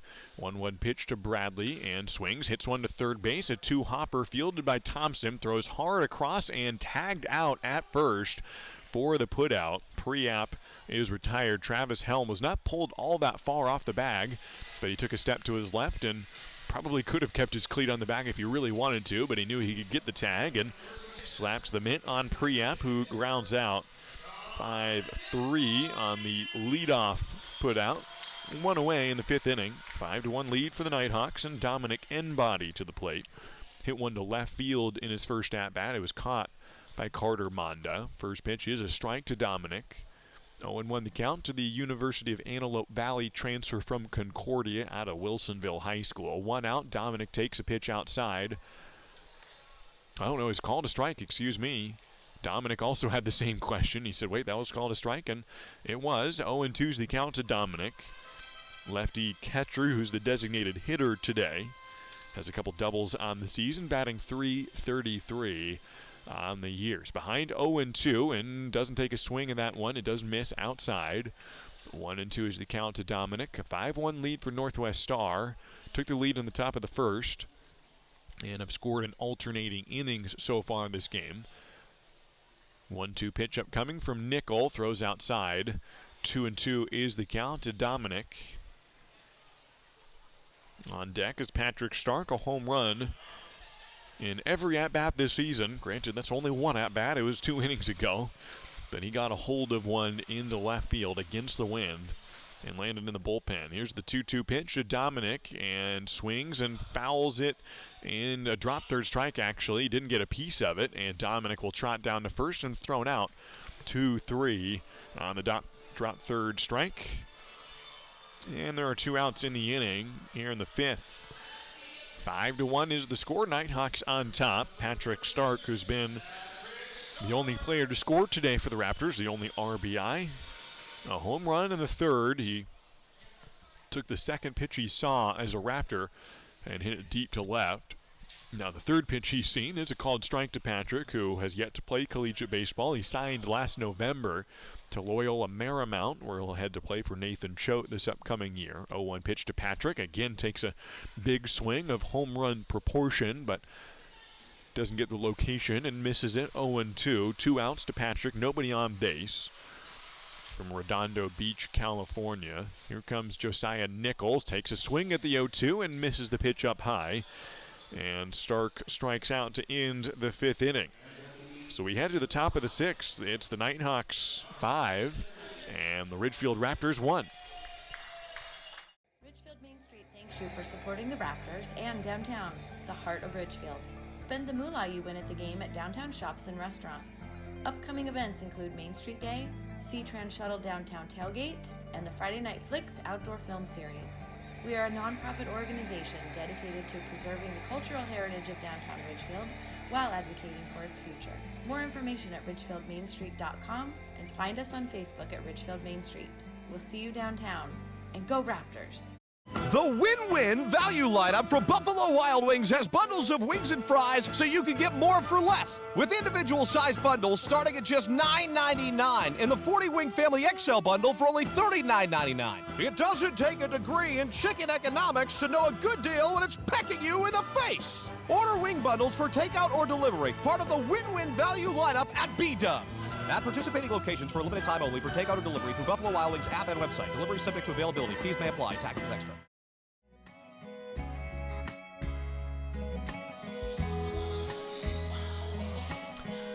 Northwest Star Nighthawks in town and leading this ballgame 5-1. The Ridgefield-based prep team, Northwest Star Academy, which has a number of different teams, college prep and Roadrunners, the Eagles, the Nighthawks, the one facing the Ridgefield Raptors here tonight, and they've taken a 5-1 lead about halfway through this ball game, just over the halfway mark. We head to the top of the 6th as Mason Masterson will lead off for the Nighthawks. 0 for 1 with a walk for the Linfield University second baseman.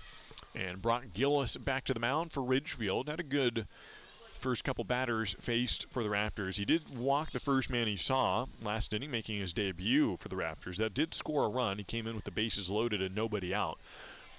But with that situation staying the case after the walk, bases loaded, nobody out, he then proceeded to allow no more runs in. A double play, or no more hits. A double play did score a run within the strikeout. And so 2 runs came in the inning, neither of them charged to Gillis, who went walk, double play, strikeout in the frame. And that's what set the score at 5-1. Gillis comes back out with a score in identical fashion and faces Mason Masterson for the first time, who takes a big cut at the initial pitch he sees of the at-bat and misses it. 0-1's the count to Mason. Brock Gillis out of University of Washington, the right-hander, now working out at the windup for the first time. 0-1 pitch down and away to Bradley Priap. The defensive alignment for Ridgefield, still Taft and Hensley in left. Micah McDowell, the center fielder. And Caden Connor, the right fielder. 1-1 pitch from Gillis on the outer half, strike 2. As we start the top of the 6th inning, 5-1 lead for the Nighthawks. Took that 4-run advantage last inning.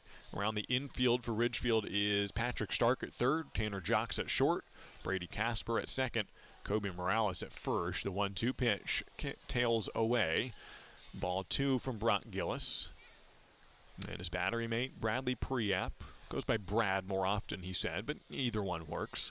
2-2 pitch from Gillis, a fastball line to the second baseman, fielded by Casper, and throws to first. Good job of getting in front of it. He had to work to his right, but got both legs to straddle the ball and got right in front of that one, is able to field it cleanly and throw to first. A lot of guys would backhand it in that situation, but Casper had the wherewithal to get in front, make the smooth play, and get the leadoff man on the ground out. 1 away here in the 6th. 5-1 to the lead for the Nighthawks, and Brett Joner to the plate. Takes a first pitch and fouls it back. Brett had a ground out in his second inning plate appearance and a single in his 4th inning at bat. He also stole second in that frame, but was stranded there in scoring position. He's behind 0-1 with 1 out. Gillis fires, and it's hit to right center field. Playable for Caden Connor, looking into the sun, and makes the catch easily in right field, 2 away. Score is 5-1. Nighthawks on top as we head to the deep into the 9-hole hitter. Out of Clark College comes Quadrice Teague, the center fielder who has popped up a couple times, both to the right side of the infield, but caught by the shortstop and the second baseman, respectively, in those 2 at-bats. A first pitch ball outside from Brock Gillis, who has retired the last 4 batters he's faced and gotten 5 outs amongst those 4 batters. Started with that 6-3 double play with the bases loaded last inning. The 1-0 pitch down. 2-0's the count, 2 outs, nobody on. 4-run lead for the Nighthawks. And Brock Gillis trying to go with a 1-2-3 inning here, but he's behind 2-0, and now 3-0 as that one is well outside. Gave up a walk to the first man he saw, an RBI for Travis Helm, but nobody has gotten on base off of Brock Gillis since then. Here's the 3-0 pitch. Is a called strike. It bounces off the glove of Priap, and Quadrice Teague started to move down the first base line, and he'll have to come back to the batter's box. 3-1 is the count from Brock Gillis. Winds and fires, and it is low and outside, so the walk that Teague thought he had a moment ago, he gets about 10 seconds later. Runner on first with 2 outs. And we head to the top half of the batting order for the Nighthawks. Carter Monda to the plate. Yet to be retired or stranded on the base paths today in 3 plate appearances. Is 1 for 2 in the ball game. Got on board via an error, then a double, then a hit by pitch. 2 outs, runner on first, and Monda puts one into right field, fairly deep. Caden Connor drifting back, and this one will hit the wall. Caden Connor throws in. They'll wave Teague around from third. Their throw to home plate is off the line, and Teague, who stopped halfway between third and home, now sprints home as the throw took Priap out of home plate, and Teague makes it to home to score the 6th run of the ball game for the Nighthawks. It's an RBI double for Carter Monda, who is having himself a heck of a day. 2 doubles. He's already scored 3 runs, and he has gotten on base all 4 times today. And he gives the Nighthawks a 6-1 lead. Top of the 5th inning, and Brooks Dyer at the plate. Gillis looks back at the runner, now throws a fastball down and away. Monda will start to sprint towards third and then retreat to second. Priap got back on the ball quickly. It only bounced away about 5-6 feet away from him, and he nabs it, and Monda returns to second. Outfield's playing deep, so a single would score Monda. A 1-0 count to Brooks Dyer, the shortstop, who is 1 for 2 with a walk. Grounds one to third base and fielded by the third baseman and throws to first. It was a foul ball. Stark made a heck of a play to dive on that ball behind the third base bag and then rifle a strike to Kobe Morales, his hat coming off in the process, and that ball just to the left of third base. And Patrick Stark flashing the leather. He hasn't had many balls hit to him today. And finally, the first one he's really able to make a play on. It gets called foul, and he wishes it was fair. Made a nice play. 1-1 pitch from Brock Gillis with 2 outs. Looks back at the runner, now comes to the plate, and blocked by Priap. He loses it, can't find it, and now Carter Monda rounds third and thinks about going home. Priap finally finds the ball by the third base dugout, and Monda holds at third, getting there via a wild pitch, and he's 90 feet away from scoring his 4th run of the ball game. It's the Nighthawks 6 and the Raptors 1 here in the top of the 5th inning. Brooks Dyer at the plate with a single, a strikeout, and a walk. 2 runs scored in the contest for the Eastern Oregon Mountaineer. 2-1 pitch, bottom part of the zone and just under the zone. 3-1 is the count to Brooks Dyer. Stands at 6 foot, 165 for today's shortstop.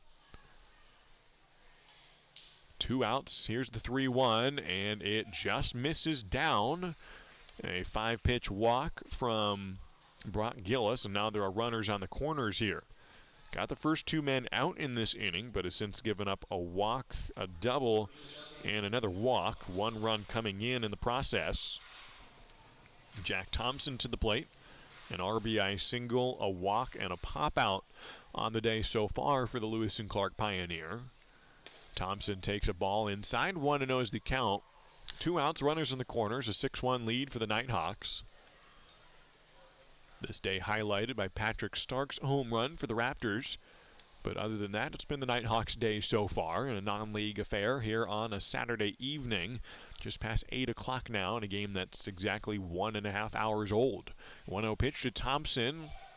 Looked over the plate, but perhaps a touch inside. 2-0 is the count from Brock Gillis. Now, outfield still playing pretty deep. The ball is carrying well today, even though the wind is not helping out too much, blowing in from left field where Patrick Stark hit that home run, but the ball is to right field, able to carry a bit more, including a double earlier this inning. 2-0 pitch, just misses outside. 3-0 is the count from Gillis. Had a string of 4 batters in a row retired, but now 3 in a row have reached. Comes set, working out of the stretch, is behind 3-0 with runners on the corners and misses down and away. A 4-pitch walk, and Jack Thompson is aboard for the 3rd time today. His 2nd walk in as many innings. It loads the bases, and Bradley Priap will come out to chat with his pitcher. And considering a mound visit from Chris Cota, who does indeed come out to the mound. There is somebody throwing out in the bullpen. I believe it's Carson Walters, who just made his debut a few days ago for the Raptors. I don't think they'll make the pitching change yet for Ridgefield. Chris Cota just talking things over with Brock Gillis. Nods his head. Got the message. And he will encounter his 2nd bases loaded situation. Had one last inning that he inherited, and now is a self-starter in this inning, loading the bases on a couple walks here following the double. And Travis Helm comes to the plate. He came up to the bases loaded. He was the first batter that Brock Gillis saw. He worked a 7-pitch walk here with 2 outs and the bases loaded, and a ball outside to Travis. Fouled a payoff pitch on that last at-bat and then drew the walk on the next offering. His third RBI in as many at-bats, an RBI single, a sac fly, and then the RBI walk on the day for him. It's a 6-1 lead for the Nighthawks. The 1-0 pitch inside, 2-0 from Brock Gillis. 2 outs. Outfield playing pretty deep on a day where most of the hits today have been extra base hits. A home run and a double are the 2 hits today for the Raptors. While the 1 hit this inning for the Nighthawks was a double. 2-0 pitch over the plate and a strike from Gillis.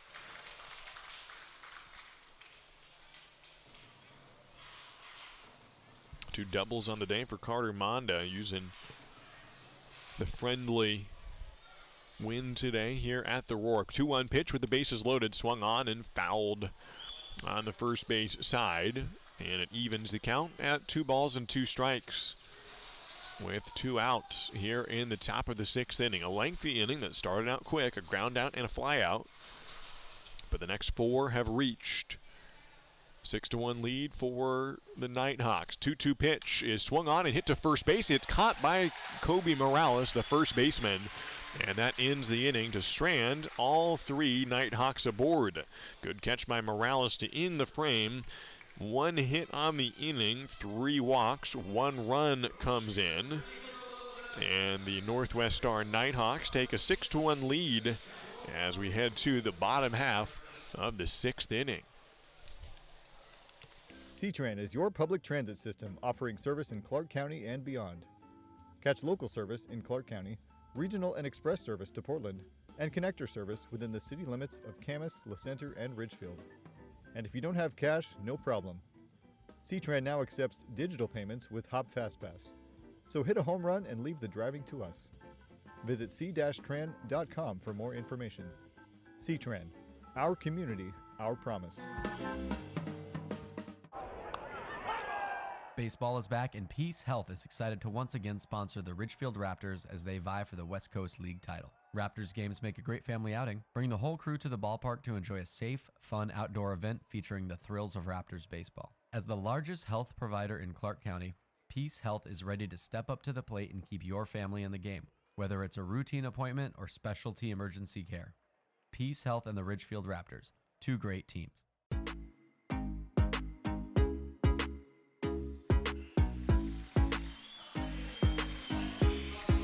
Time to get the bats hot here at the Rourke. Tanner Jocks will lead off for the Raptors in the bottom half of inning number 6. He'll face Josiah Nickel coming up for his 3rd inning of work, yet to allow a run for the Nighthawks. Meanwhile, the Northwest Star Nighthawks adding 3 runs in this ball game. Some insurance for the Nighthawks, who now lead at 6-1 in this contest. Nickel is actually 4th inning, so in his 1st inning he gave up 1 run. That was in the 3rd, and then came out for the 4th, a scoreless 4th, 3 up, 3 down. Then came out for the 5th, a scoreless 5th, 3 up, 3 down, with a couple strikeouts along the way. He's got 3 punch-outs in the ball game. The very first batter he faced was Patrick Stark, who homered, and since then he has retired everybody he's faced, and now sees Tanner Jocks, who lined out to 3rd. First pitch strike from Nickel. And now a pitch on the inner half. 0-2 is the count to Tanner Jocks out of Linfield University. The shortstop batting .286 on the year so far. It's been a reliable infielder for the Raptors. Behind 0-2, chases the pitch and can't get it. Tagged out at home by Joner, who blocks it, grabs it, and tags him out for inning number 1, or out number 1 in the 6th inning. 10th straight batter retired by Josiah Nickel out of University of Antelope Valley, including a strikeout of his Antelope Valley teammate Dominic Enbody. Next up is Micah McDowell, who grounded out in his last at-bat, has not come up the last couple innings. First pitch is a ball to Micah. Josiah Nickel, the right-hander, kicks in a ground ball on a high second hop, fielded by Masterson, and throws just in time to get Micah McDowell. Speeding down the first baseline, but can't quite beat out the throw to Masterson, who had to wait on a big hop, and finally got it there to first for out number 2. Tafton Hensley to the plate. Out of College of the Canyons, his first appearance since June 8th. Had played in 5 games this season and had a hit in each of them, and then was held out for a little bit, just being cautious with the hamstring, but ready to go. With 2 outs, takes a big cut at the first offering from Josiah Nickel. Doesn't get it. The 6'2", 205-pound outfielder who turned 20 in January has a ball outside, even to count at 1 apiece. Infield playing a bit crowded towards the lines. Big hole up the middle for Tafton, who has a 1-1 count with 2 outs, nobody on base. That one taken by Tafton, inside ball 2. 6-1 is the score. Northwest Star Academy leading this ball game. Outfield playing pretty deep to Tafton. 2-1 pitch is outside. 3-1 to Hensley. Played center field every game this season up until now. Of the 5 games he had played, he's in left today. 3-1 pitch, takes a cut, grounds on third base side and wide of third. Jack Thompson goes over and makes a leisurely attempt at the ball, but it's foul and goes towards down the left field line. 3-2 now the count to Tafton Hensley. 2 outs, full count, nobody on. Nickel out of the windup, throws and again grounded, and good barehanded grab by Caden Connor in the on-deck circle. Had to reach up high above the helmet and bring that one in. A la David Tyree, didn't have to pin it to the helmet. Here's the payoff pitch again and fouled off out of the purview of Caden Connor, who is a good 100 feet away from where that one landed behind home plate. Caden, the 3-hole hitter, who will come up next for the Raptors, although there are 2 outs, so Tafton has to get on base for that to happen this inning, and fouls one again behind the plate. 3rd straight foul ball. And we will see the 8th pitch of the at-bat to Tafton Hensley. 0 for 2 in the ball game, looking for his first hit in his return in a Raptors uniform. 2 outs, nobody on base. Nickel throws and hit high in the air, not too deep, left side into left field. Coming in is Monda, tracks it and has to come back away from the line for that ball that tailed back towards left center, and he makes the catch to end the inning. 3 up, 3 down for Josiah Nickel, who has retired every batter he's faced other than the solo home run he gave up when he came into this game. And that is 10 batters in a row that he has put down. It is now a 6-1 ball game. We head to the top of the 7th here at the Rourke. The Nighthawks leading as we head to the 7th inning. Join the Ridgefield Raptors for warm sunshine, great food, and exciting top-level college baseball at the Rourke. Bring your family, friends, neighbors, and coworkers for a relaxing night outdoors this season. Your group can welcome us on the Les Schwab left field platform, the Leonard Holmes and Dick Hanna grass berms, or the First Centennial and Wellhaven Pet Health picnic areas. There's nothing like a Ridgefield Raptors summer baseball game. Get your tickets now at ridgefieldraptors.com. Go Raptors! Can't remember the last time you had a tall, ice-cold draft beer? Jog your memory at Buffalo Wild Wings for just $3. Stop by B-Dubs now and get Bud Light poured into a tall 22-ounce glass, all for just $3. Remind your mouth what it's been missing. Buffalo Wild Wings. Roar! Available at participating locations for a limited time. Dine-in only. Prices may vary. Please drink responsibly. Availability of dine-in varies by location.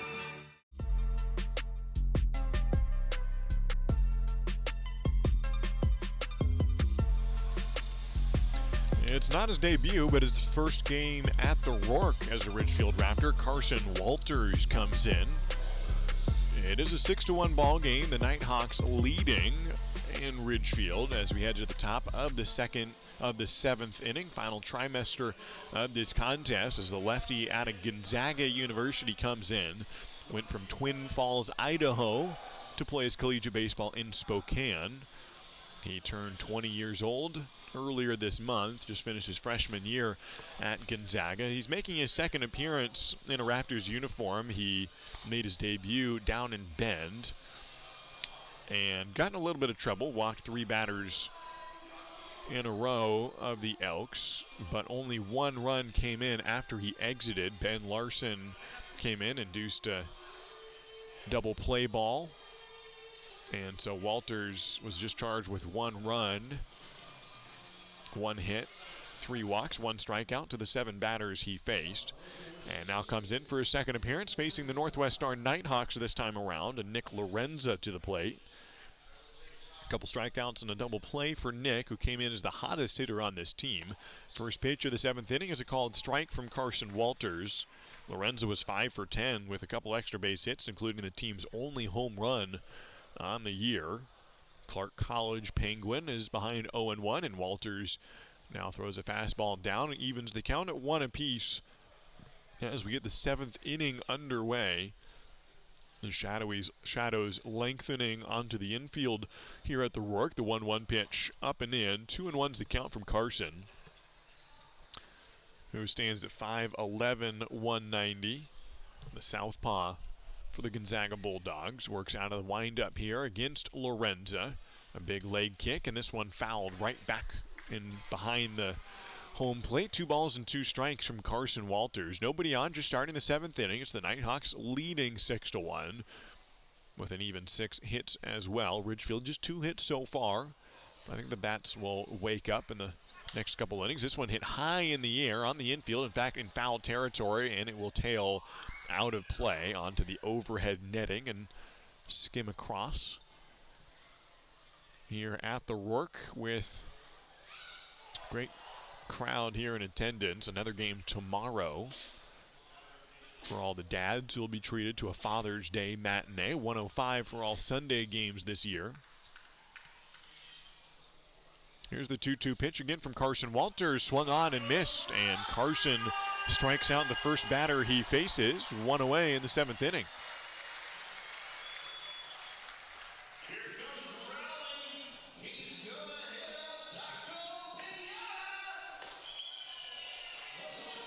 Walters gets his second strikeout in a Ridgefield uniform. Next batter he faces is Ryan Camp, 0 for 3 in the ball game. Making his debut today for the Nighthawks, comes out of Linfield University and swings at the first offering and doesn't get it. 0-1's the count from Carson Walters. Outfield playing deep, infield straight up. The wind blowing out towards right field at the moment. That one right in the zone. A strike from Walters. 0-2's the count. 6th strikeout of the ball game for Ridgefield pitchers. 0-2, and swung on and hit to center field. Coming over and making the catch just a couple steps in front is Micah McDowell of where he started. Read that ball well off the bat and has to take about 8 or 9 steps to move in front of it, make the catch, and 2 away here in the top of the 7th. The Nighthawks still leading 6-1, but the Raptors have 9 outs to work with here in this ball game. Mason Masterson to the plate, 0 for 2 with a walk on the day. Masterson takes up ball 1. The damage has been done by the top of the lineup today for the Nighthawks. Once you get to the 5-hole hitter, there have been no hits yet for the Nighthawks roster. 1-0 pitch is upstairs, ball 2. The top half of the lineup, however, has scored and basically done all the damage, with the first 4 hitters in this lineup recording all 6 hits. 2-0 pitch from Walters over the shoelaces of Mason Masterson. It's 3-0 with 2 outs and nobody on. Carter Monda with a couple doubles in the ball game. Brooks Dyer a single, Jack Thompson a single, and 2 walks. Those are the first 3 batters. 3-0 pitch gets in the zone to the surprise of Masterson, who started to jog down the first baseline and has to return to his position with a 3-1 count now to the second baseman. Also out of Linfield, as are the players in front and behind him in the lineup. Now fouls the 3-1 back, and he goes from a 3-0 count and what he thought was a walk to now a full count to Mason with 2 outs and nobody on base from Carson Walters. Carson getting the first 2 players out this inning. In his first appearance of the ball game, 3-2 pitch is a swung on, missed strike on the breaking ball by Carson Walters, who gets 2 strikeouts in the frame and records a 1-2-3 inning in the 7th. We head to the bottom half of the 7th inning. It's time to stretch in Ridgefield. It's a 6-1 ball game. The Nighthawks leading. A lot has changed in Clark County since C-Tran began service in 1981. We've changed with it. 30 bus routes, 2 bus rapid transit projects, and millions of rides later, C-Tran has grown into an award-winning transit system serving Clark County, including the city limits of Ridgefield. Please join C-Tran in celebrating an amazing 40 years serving you, our community, with activities happening in 2021. Look for details at c-tran.com, and thank you for 40 great years. The win-win value lineup from Buffalo Wild Wings gets you more for less with buy one, get one free traditional wings every Tuesday. It's like diving for pearls and finding the lost city of Atlantis. And they've got BOGO free wings. Get yours for dine-in, takeout, or delivery on Wing Tuesdays at B-Dubs. BOGO of equal value at participating locations. Not valid with other offers. Size exclusions apply while supplies last. Limit 1. Delivery and takeout limited time. Delivery offer valid on Buffalo Wild Wings website and app subject to availability. Fees may apply plus taxes.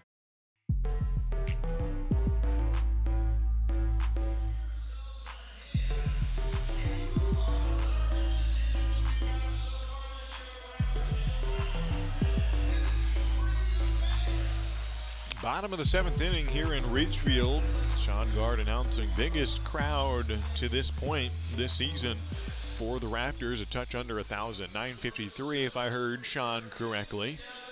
And they are looking forward to a potential comeback here for the Raptors. Bottom of the 7th inning, and Caden Connor comes to the plate with the Nighthawks leading 6-1. Connor digs in to open up the bottom of the 7th and swings at the first offering from Josiah Nickel, fouling it back. Good work so far by Josiah Nickel, who has faced 13 batters. He's retired the last 12. Gave up a solo home run on the second pitch he threw and has retired everyone since then. Caden Connor slices one on the first base side. He's behind 0-2 on a couple foul balls. Caden, batting in 3-hole today, has walked and fouled out in his 2 plate appearances. But now tries to get a rally started in the bottom of the 7th inning. 0-2's the count. Big hole up the middle in the infield. Outfielders playing straight up. 0-2 pitch is upstairs. 1-2 the count from Josiah Nickel, who is a University of Antelope Valley pioneer, a right-hander out of the Lancaster-based private university. And he has done a number on the Raptors so far, but Ridgefield trying to start something off. 1-2 pitch hit to left field and fairly deep. Going back is Monda, and Carter gets under and makes the catch for a leadoff flyout. Hit well by Caden going opposite field, but Carter Monda was sitting right under the flight path of that ball and had to take a couple steps back and made the catch 1 away. Kobe Morales had the first hit of this ball game for Ridgefield. He was stranded at third after doubling to the wall. Hit the batter's eye at the base of the fence. Later lined out to third base. Now he barrels one up again to center field. Going back is Teague, and he makes the catch in front of the warning track. And Kobe Morales has flied out in his first pitch of the at-bat. 2 down in the 7th inning. And Brady Casper comes to the plate, who also flew out to center field, just like Morales did. That was his most recent at-bat, all the way back in the 4th inning. That's what happens when you got a pitcher like Nickel throwing 1, 2, 3 frames, is you can go a couple innings without coming up. And Brady Casper is 0 for 2 with the ground out and the fly out. Takes a strike to make it 0-1 from Josiah Nickel. 6'4", 210.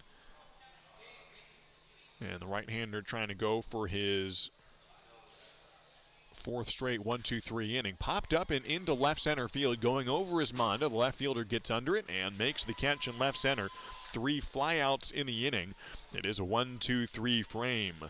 And the Nighthawks retain their 6-1 lead in this ball game. We head to the top of the 8th inning here in Ridgefield. It's 6-1, Nighthawks on top.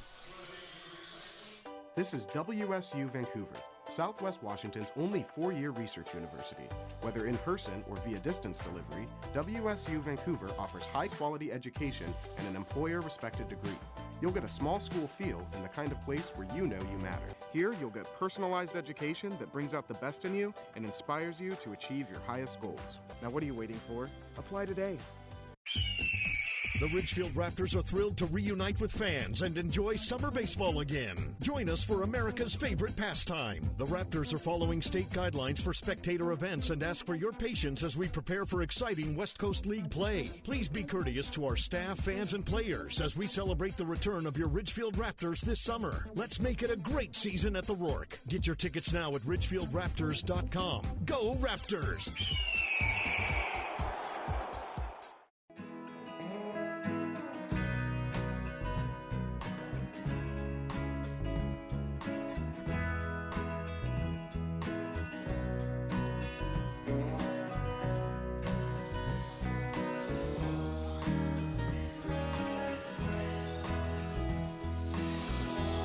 Carson Walters back to the mound for the Ridgefield Raptors.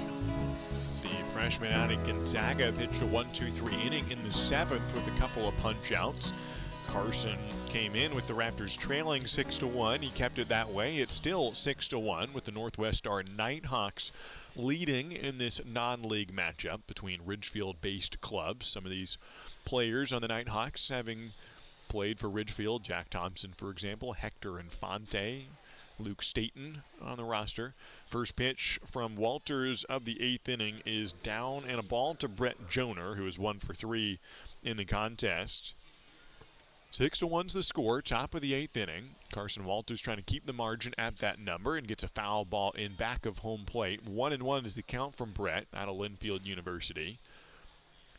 Carson Walters evens it up at 1-1. He struck out 2 and got a fly out last inning to the 5, 6, and 7 hole hitters. Now gets a swing and a miss to the 8 hole hitter and Brett Joner, and slides ahead in the count. 1 ball and 2 strikes with nobody out. Just getting the top of the 8th inning on the road. Here's a 1-2 pitch from Walters. Fires a fastball that just misses the outer black of the plate. 2 balls and 2 strikes. Big hole in right center field. Caden Connor playing towards the line, and center fielder McDowell playing just to the left of second base. 2-2 pitch runs inside. It'll be a full count to Brett Joner, the leadoff man here in the 8th inning. On deck is Quadrice Teague, who scored in his last trip to the plate. Here's the payoff pitch, swung on and hit to shallow left center. Playable for Tanner Jocks, the shortstop, who runs out into the outfield grass and pulls it in for the leadoff out. Quadrice Teague to the plate. He had a couple pop-ups in his first 2 at-bats. 1 caught by the shortstop, 1 caught by the second baseman, both of them to the right side of the infield, and then walked. Fouls this one off. 0-1's the count to Quadrice, who came around to score in the 6th inning off an RBI double by Carter Monda. 0-1's the count to Quadrice with 1 out. Breaking ball swung on and missed it. 0-2 now from Carson Walters, who has retired all 4 batters he's faced. A pop out, a fly out, and 2 strikeouts so far for Carson. Attacking the zone much more today, and takes a swing and a miss from Quadrice Teague, who goes after one up by his face and doesn't get a piece of it. 3rd strikeout of the contest for Carson Walters. 8th strikeout, make it 9th strikeout on the day for Ridgefield pitchers. And the bottom 5 hitters in the lineup are still hitless for the Nighthawks, except for 1 single by Joner. I take that back, but just 1 hit.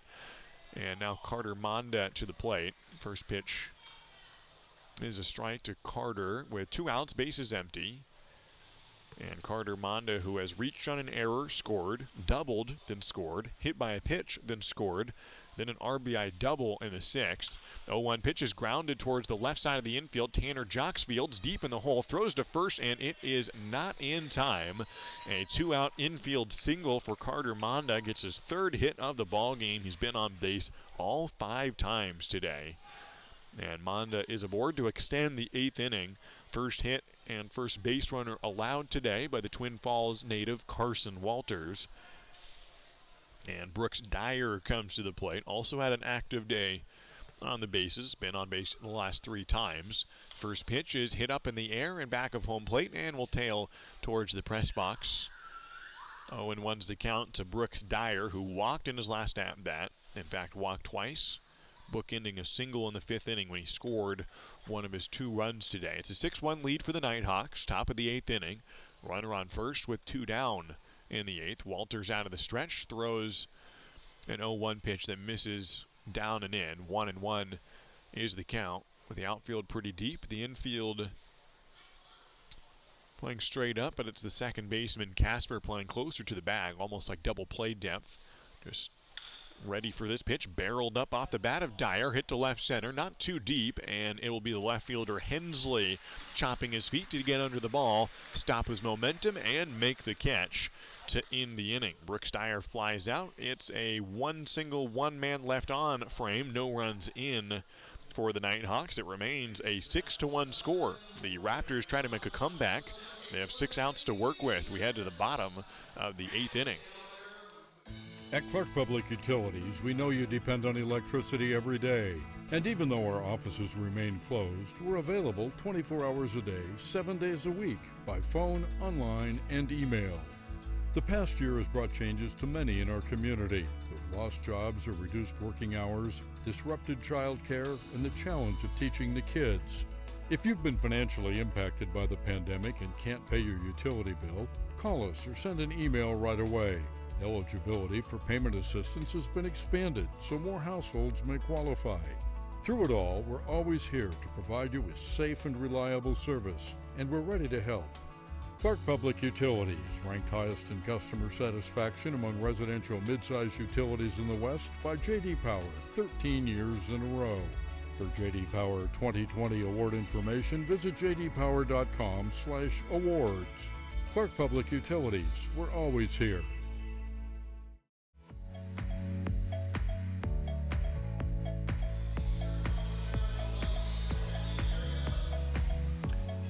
Bottom half of the 8th inning, with the infield shrouded in shadows now, and the Rourke. As the Raptors trailing 6-1 in this contest. Bradley Preap to the plate to try to start a rally here for the Raptors. 6-1 score. The Northwest Star Nighthawks leading this, the first of 2 games between these clubs. Will play tomorrow at 1:05. Bradley Preap will not be here. He'll be at his brother's wedding down in Newburgh, but hopes to join the club for the remainder of this summer. Comes from Ohlone College, where he's played for 2 years for the JUCO down in Fremont, California, and batted .398 in those 2 years. 11 doubles, 4 triples, and a home run.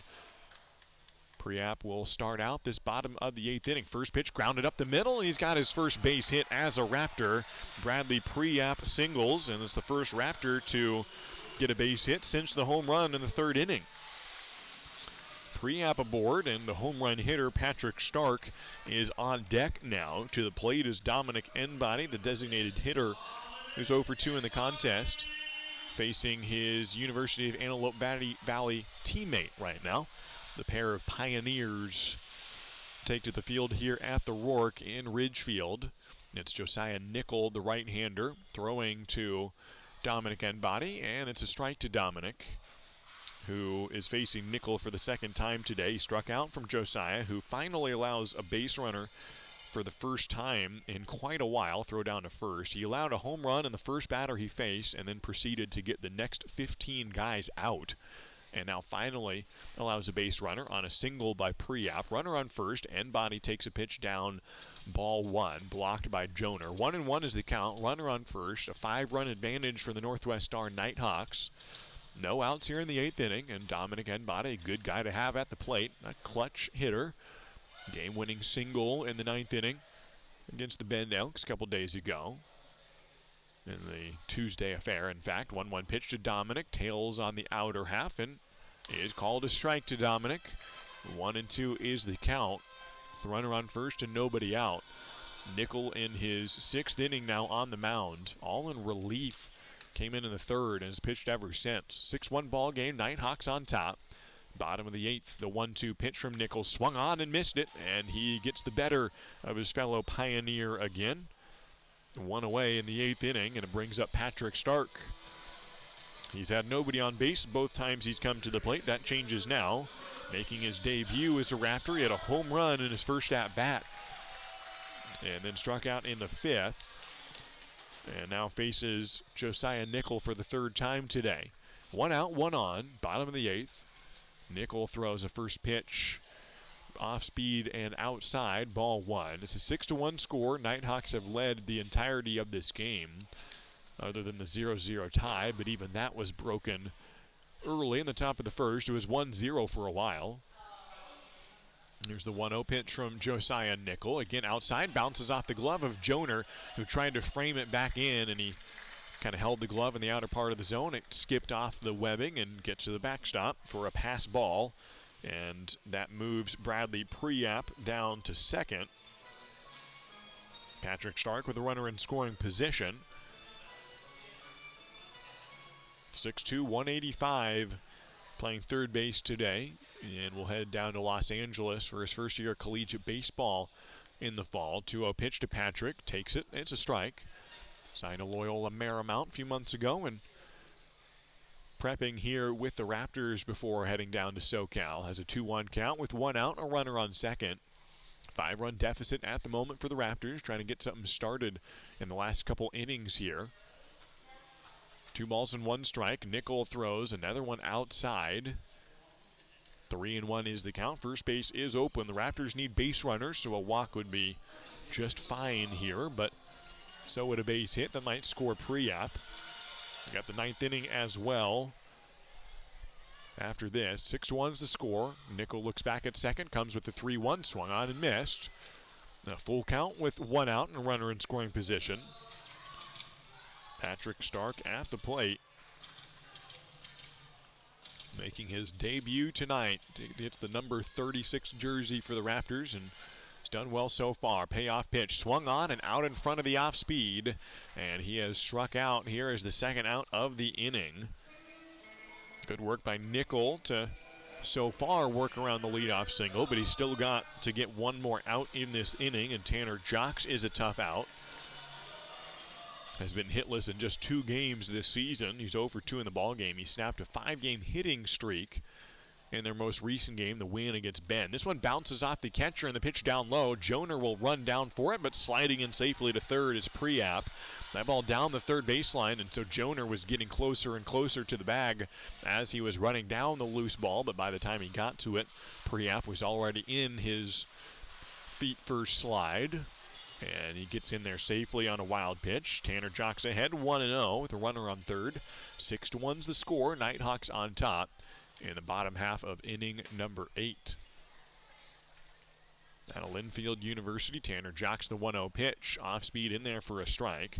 A lot of Linfield players in this game. 3 in the starting lineup for the Nighthawks. And 1 for the Raptors. It is the starting shortstop and 9-hole hitter. Jocks has a 1-1 count now and thinks about swinging. Does not take an attempt at the 1-1. It's called a strike.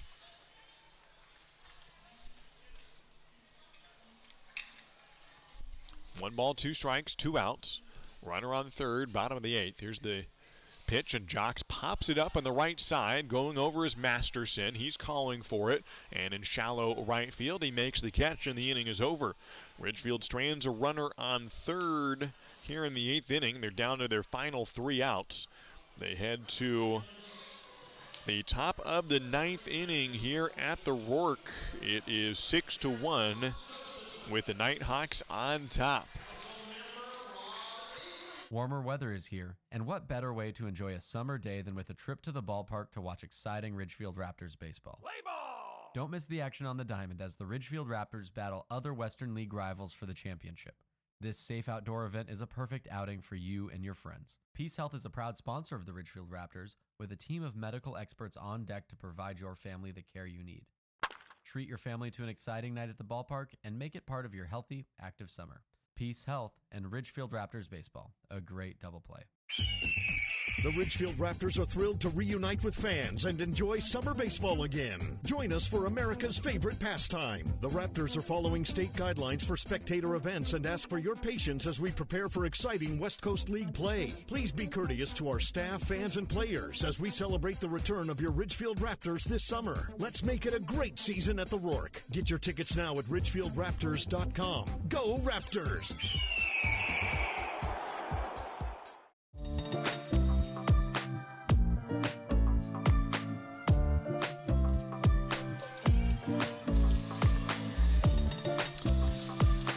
We are on to the ninth inning here at the Rourke. Glad you're joining us for the first of two ball games between these two clubs, the Raptors and the Northwest Star Nighthawks, and it's the latter of those two teams that have had the upper hand today for Casey Dyer's club. The Nighthawks leading 6-1 through 8 innings of play. 6 runs on 8 hits, no errors for the Nighthawks. 1 run on 3 hits, 1 error for the Raptors. And a new pitcher coming in for Ridgefield. It is Joey Martin, the southpaw out of Comfort, Texas, and Dallas Baptist University. Makes its 4th appearance of the season. He went 3 innings in his first couple appearances, let in 1 earned run in each of them. 2 hits combined. Struck out 11 through his first 6 innings. 11 of the 25 batters he faced, walking 5 and just 2 hits. Then encountered some trouble against Bend 3 days ago in that win in the middle game of the 3-game sweep.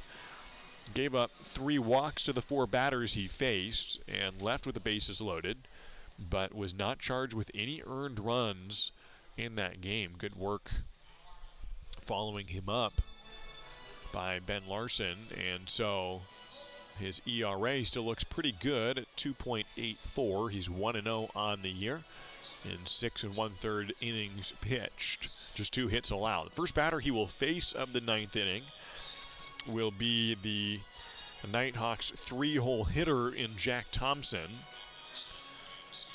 who I believe they did just barely overlap on this club. Joey Martin was not on the roster at the very beginning of the season, just making his way over from the state of Texas, while Jack Thompson played at the beginning of the year but has not played the last couple as he moved back to the Nighthawks roster. And so Joey Martin will now face Jack Thompson to open up the 9th inning. Jack, a patient hitter, has drawn 2 straight walks. He also had an RBI single in the 3rd inning, so he's 1 for 2 in the contest. Has yet to score a run today despite getting on base 3 times. First pitch of the 9th inning is upstairs, ball 1 from Joey. Southpaw with 11 strikeouts through just 6 innings and a 1/3 of work. He struck out just enough batters to win the crown in 2019, his first year in Ridgefield. First year anybody played in Ridgefield, and struck out more batters than anybody in the whole league. 1-0 pitch runs inside. 2-0's the count, top of the 9th inning. 6-1 is the score with the Nighthawks leading. Outfield playing fairly deep here in the 9th. The pitch is on the outer corner and called a strike. The games may start at the same time, but it stays lighter longer and longer here in Ridgefield. It's still pretty light outside. Don't really need the light, so that they are on. And swung on and missed from Thompson. 2-2 is the count. Sunset at 9:04, excuse me, here in Ridgefield. And it's still 72 degrees here. 2-2 pitch swung on and popped up and behind home plate, out of play. Strongest wind we've seen today, out towards right. Jack Thompson, a left-handed hitter, trying to pull one on the 2-2 pitch if he can get a hold of anything good from Joey Martin. The southpaw in his first batter face of this game throws a 2-2 pitch, also in the zone, also popped up, also foul, and might get out of play, and it does, into the second row of the bleachers behind the third base side, and a good snag by a fan, a youngster, to get a souvenir. 2-2 is the count to Jack Thompson. Top of the 9th inning, 5-run lead for the Nighthawks. Center fielder playing shaded towards left center. Off the left-handed hitter, 2-2 pitch, brushes him back. It's a full count on the first batter that Joey Martin faces. Has not allowed a lot of extra base hits this season. Opponent slugging of just 100 so far. Payoff pitch from Martin is fouled back again. 3rd foul ball of the plate appearance by Jack Thompson.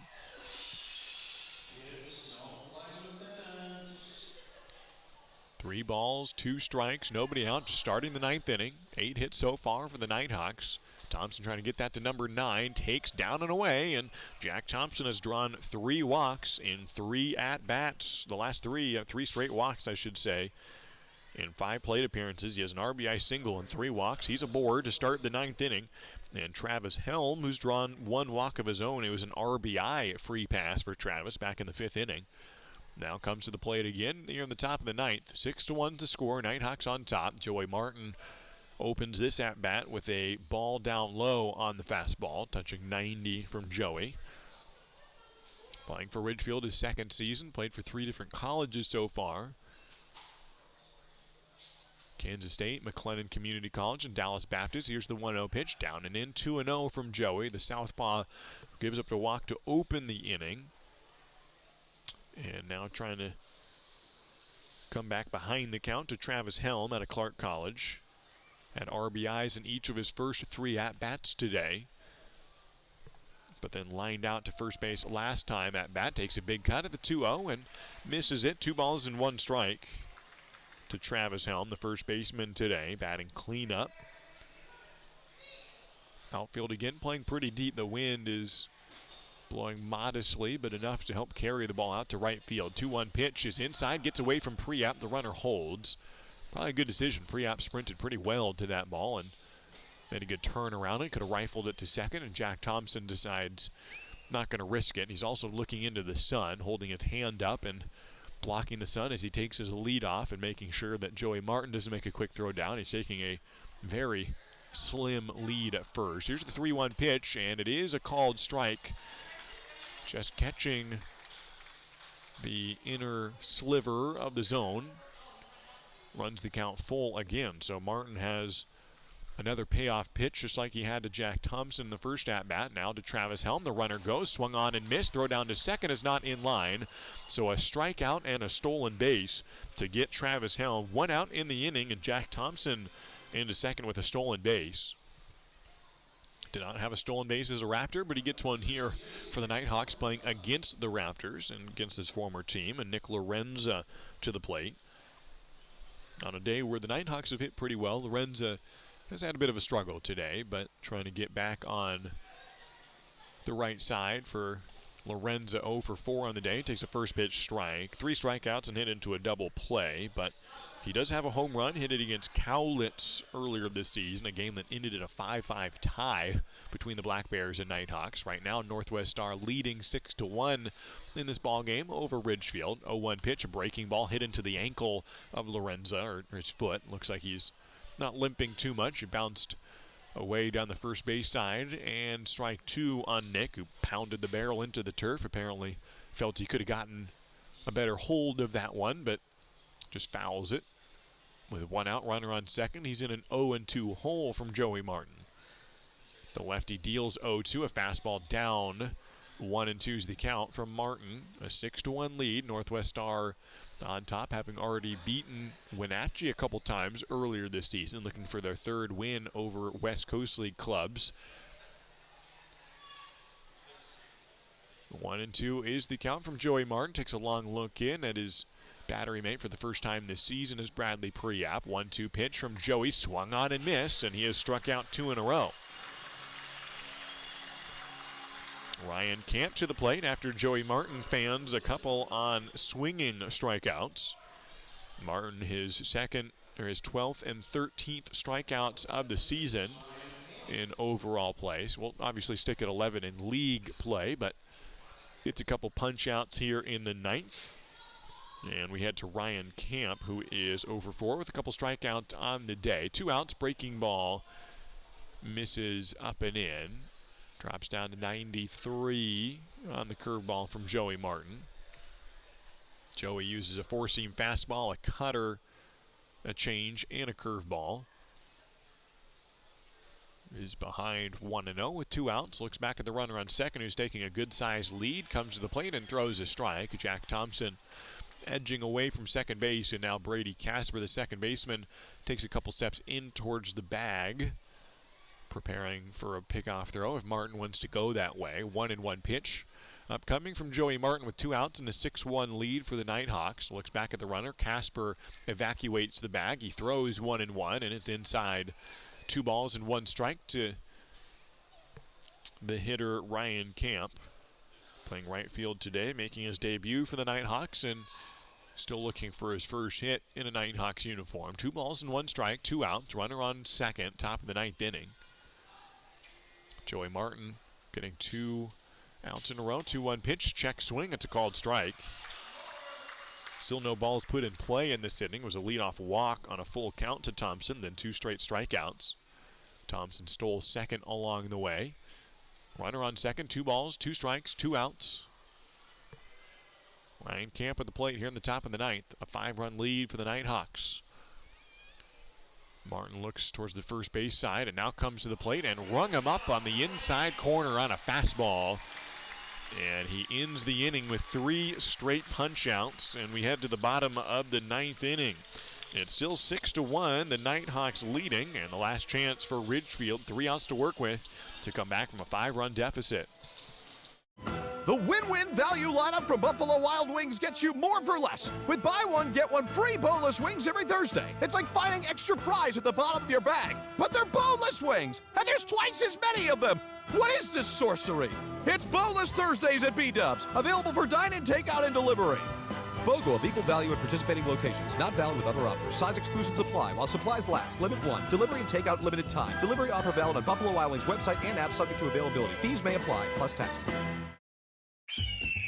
The Ridgefield Raptors are back, where the entire family can watch top-level college baseball players live at the Rourke. Now, kids 12 and under get in free with a paid adult for all Sunday afternoon Raptors games. Enjoy local Southwest Washington baseball with the whole family this summer. Sunday games are at 105 and are presented by Peace Health and the Columbian. Come cheer on your Ridgefield Raptors all season long. Get your tickets now at ridgefieldraptors.com. Go Raptors!